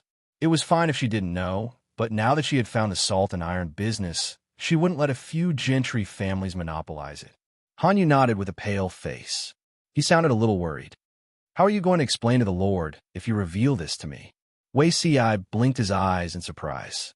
He didn't doubt Han Yu's integrity, but he didn't know that Han Yu was worried about the wrong thing. The Lord values you so much. She certainly doesn't want you to be involved with the Yu family. If you can escape unscathed, the Lord will have less to worry about. In the previous life, the Emperor was determined to protect Han Yu. Han Yu was aware of the Emperor's determination, so he committed suicide by swallowing gold. The Emperor wanted Han Yu to live, and Han Yu didn't want the Emperor to break his principles for him. Alas, if they could be together in this life, it would make up for the regrets of the previous life. Han Yu nodded.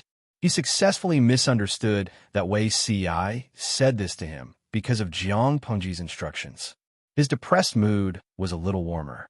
Wei Si suggested, "It's getting late. I'll ask someone to prepare some hot water. Why don't you take a bath and tidy up?"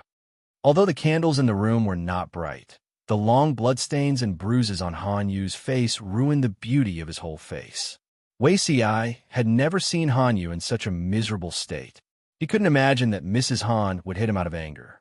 He said with a smile, "Fortunately, Saw is not from the women's camp. Otherwise, if she were to be rough with you, I'm afraid I would have to see you in the infirmary of the medical center." This was not a joke. In his previous life, a certain female soldier retired from the army and returned to her hometown to get married. Her partner was her childhood sweetheart. After this childhood sweetheart got married, life gradually changed him into a different person. He changed from a diligent and honest person to a drunkard and lazy person. After the female soldier gave birth, not only did her childhood sweetheart not change for the better, but he also became even worse. In the end, he became addicted to gambling. Not only did he lose all his savings, but he also crazily pawned his wife and daughter to the casino. The thugs of the casino came to capture the female soldier and her daughter. They thought it would be an easy job, but the female soldier rushed home and saw them taking her daughter away. She was so angry that she picked up a pole and beat the thugs to the ground. In front of the entire village, she beat up her husband with her bare hands. "When I was killing people on the battlefield, you were still begging for milk in my arms." If Madame Han had the same fighting capacity, she might have had to find someone to summon her soul to see Han Yu if the doctor came a little later. Han Yu said helplessly, "Do you dare to show your mischievous personality in front of others?" He only knows how to laugh at people. He felt that he had lost all his face this year. Wei Si found a set of clothes that he had never worn before and gave them to Han Yu to change into. The two of them were about the same height, but Han Yu was thinner than Wei Si, and the clothes were a little loose. Wei Si's guest room was not well maintained, so it was rude to use it to entertain guests. Therefore, he and Han Yu slept together and made do for the night. The two of them had a good sleeping posture, and there was no intention of being intimate. But no Fujoshi could control herself when two handsome men were lying together. Jiang Pengji was not a Fujoshi, so she did not feel emotional when she saw them. Instead, she sighed deeply. Wenbin was good in every aspect, but he was too good at spoiling people's mood. Jiang Pengji jumped nimbly and flipped over the roof silently. She heard a sound from the tip of her ear. She looked down, and sure enough, she saw a black thing wiggling its plump buttocks. The thing was staring at her with its black eyes. Wei Si and Han Yu were sleeping soundly, but their daughter was an iron-eating beast with a long history. It had already remembered Jiang Pengji's smell. "What is it?" Jiang Pengji jumped down and landed next to the iron-eating beast. She pulled its ears and said, "Go back and find your father." The iron-eating beast could not understand human language. It stuck out its tongue and licked Jiang Pengji's hand. Its big black eyes were filled with one word: hungry. "Go find your father if you want to eat." Jiang Pengji picked up the little guy and threw it back to the bedroom. "It's rare for me to have the time to come here, But he is so heartless. How dare he keep a mistress in his house? The iron-eating beast that was abandoned by its mother covered its wounded heart and went to find its poop picker pitifully. The iron-eating beast did not wake Wei Si up. Instead, it scared Hanyu awake. As soon as he opened his eyes, he saw a shadow of a beast lying next to the bed. He was so scared that his voice cracked. Wei Si woke up right after Hanyu, but he was not surprised. He said calmly, "It's okay. It's your niece." Hanyu was scared and speechless. He watched Wei Si skillfully dig out the night snack of the iron-eating beast and threw it back to its nest. "No wonder you are so poor. You spent all your money to raise it." Wei Si said mischievously, "Daughters should be raised well." Hanyu put on an expression that said, "We are not in the same world." He rolled up the quilt and went back to sleep. He recognized the iron-eating beast. The Lord used to joke that this little thing was Wei Si's daughter. Fengzhen also joked that it was the future Lord. Sure enough, his junior brother and the Lord were having an affair. Hanyu stayed with Wei Si for 2 days and made up his mind on the 3rd day. It would be best if they could get back together. If not, their marriage as husband and wife would come to an end. Before the conversation, Hanyu was still looking forward to it. But after the conversation, he felt physically and mentally exhausted. It was not Hanyu who brought up the separation. It was Mrs. Han. "You and I have slept together for so many years. How can I not know what the person next to me is thinking?" Mrs. Han saw the surprise in Hanyu's eyes. She said quietly, "I would rather bring it up to save face than to hear the word separation come out of your mouth." She knew that their marriage had come to an end since she attacked Hanyu. Mrs. Han was very calm, which made Hanyu feel a little guilty. "It's my fault after all. You are Run and Chi, Er's biological mother, and you will always be." Hanyu thought for a while and said, "Run will reach the age of engagement in a few years. When he gets married, there will be a mistress in charge of everything in the mansion." Mrs. Han held back her sadness and said, "Whether you want to find a stepmother for them or not is your business. You don't have to tell me."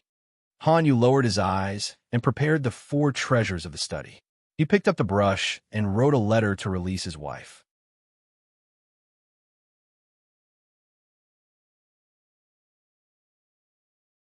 Chapter 1374. Hanyu and his wife had divorced. The news shocked the entire circle of noblewomen. Everyone was talking about it, and they couldn't help but imagine a few dramas. Mrs. Han left most of the dowry for her 2 sons and future daughter-in-law, and she left with her dowry and guards. After she left, life in the Han mansion went on as usual, but the rumors outside were extremely unpleasant. Han Run couldn't help but ask Hanyu. "Rumor has it that father forced mother to leave because he had an affair with Duke Lanting. Is this true?" Han Run certainly didn't believe it, but he couldn't help but waver when so many people said the same thing. Hanyu was busy with his work. He put down the pen in his hand and asked calmly when he heard his eldest son's question. "Where did you hear that?" Han Run said, "That's what people say. Even the elders in the mansion." Hanyu asked him, "Do you believe it?" Han Run bit his lip. He was terrified in front of his serious father and shook his head slightly. "You are the eldest son of your mother and father, and you will be the pillar of the family in the future. Do you think the rumors and slanders in the streets and alleys can blind your eyes and affect your judgment?" Hanyu wasn't as calm as he used to be. His voice wasn't heavy, but there was a sense of majesty in his words that made Han Run afraid. "Do you know how these rumors came about? How did they get into our mansion?" Before the divorce, Hanyu treated his eldest son as a child, and his words and attitude were somewhat indulgent. After the divorce, he regarded his eldest son as an adult, one of the men who was responsible for the whole mansion. If Han Run was always so easily deceived, it would be a waste of his years of teaching. Han Run didn't dare to look directly into his father's eyes, and his eyes were evasive. "Father, I know I was wrong, but is there really no inside story about mother and father's divorce?" "Of course there is inside story." Hanyu asked his eldest son, "I can tell you, but can you bear the responsibility?" Han Run's little face was pale, and he hesitated for a long time before he nodded heavily. "Father, please tell me." Hanyu looked down and said, do you know what kind of business your grandfather runs? Han Run shook his head. He really didn't know. Han Yu told him, your grandfather's family runs the illicit salt business. I don't have to explain too much to you. You should understand what illicit salt is. When Han Run heard this, the color drained from his already pale face. Your maternal family is unwilling to relinquish power, so I can't do anything about it. Han Yu looked at his son and said, not only that, but they also seized the land by force, expanded the salt pans, and cooperated with several local gentry families to rake in countless ill-gotten gains. The Lord had previously sent messengers to sound out your grandfather and the others. Not only did they have no intention of handing over the illicit salt business, but they even obstructed the emissary's investigation time and time again. After Han Yu and Mrs. Han left, Jiang Pingji noticed that he was in low spirits, so she made a special trip to talk to him. It was only then that Han Yu realized how dangerous his family situation was. The Yu clan's death wish was bigger than he had imagined.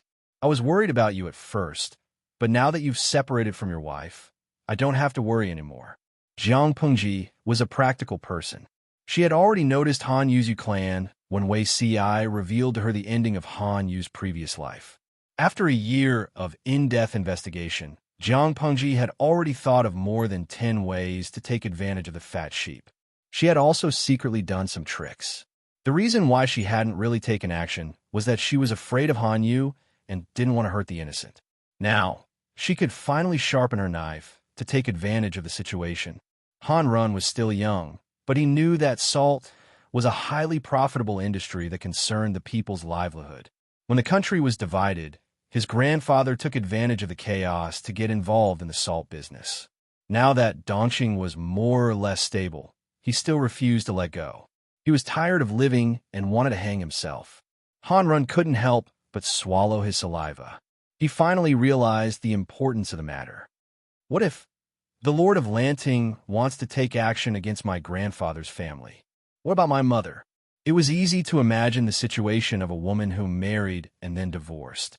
Han Yu patted his son's shoulder and said earnestly, you and Qi are her sons and also her last resort. Our relationship as husband and wife has come to an end, but your relationship as a mother and son is not over. Whether she will be good or bad in the future depends on you and your brother's luck. Han Run felt that the weight on his shoulder was extremely heavy. When he thought about his previous thoughts, he felt even more ashamed and wanted to find a hole to hide himself in. What was the difference between him and the Lord of Lanting when he speculated about the relationship between his father and the Lord of Lanting? He was not even as good as those shrews. The rumors about Han Yu and Jiang Pengji were naturally spread by the noble ladies at the tea party. After all, the divorce between Han Yu and his wife happened after that tea party. Jiang Pengji didn't do anything to them. Instead, she brought their husbands over and scolded them harshly. They couldn't even manage the inner chamber well. They allowed their wives to spread false gossip everywhere. Were they incompetent or not? Was it because they had too little work on their hands, so they were all bored out of their minds? They were ignorant and stupid. What vision could those stupid wives have? Most of their children were short-sighted. Jiang Pengji scolded them. The husbands who were scolded went home and reprimanded their wives. Before the wives could cry and shout that they were wronged, Jiang Pengji's messenger came to their door.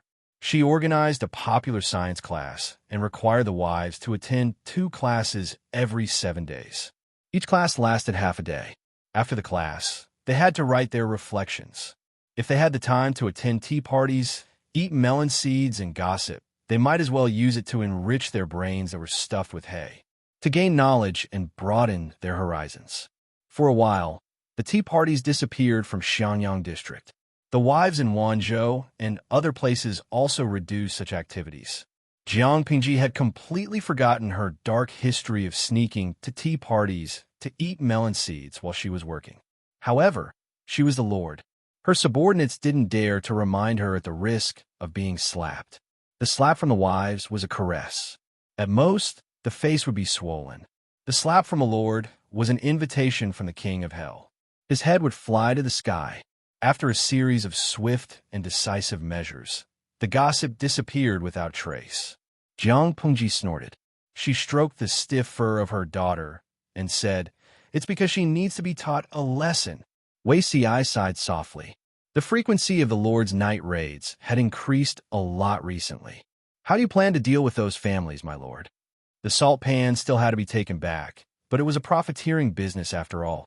Forcefully seizing it would inevitably cause criticism. After all, his lord hadn't ascended the throne yet. I can't use the crime of smuggling salt to deal with them. Otherwise, people will think that I'm taking it by force.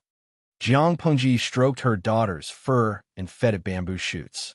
She said, "They're not united. Besides selling salt, they have other illegal businesses. There are many ways to deal with them. I've governed Dongqing too well. It gives them the illusion that they're in a prosperous era. They've forgotten that it's a chaotic world now. The rules and laws are decided by my fists. If they have the guts, they'll either rebel against me now or admit defeat." If it weren't for the reputation that Wei Si yearned for, Jiang Pengji would have sent people to force them. Why would she resort to peaceful means before resorting to force? Wei Si smiled and said, "You're right, my lord. You're tuning in to the Romance Rendezvous YouTube channel. We're so grateful for your support, and don't forget to subscribe to join us on this incredible journey through captivating stories. Your generosity through donations truly makes a world of difference, as it's the primary source of revenue that allows me to expand and enhance this channel for you. Thank you from the bottom of my heart for being a part of this adventure.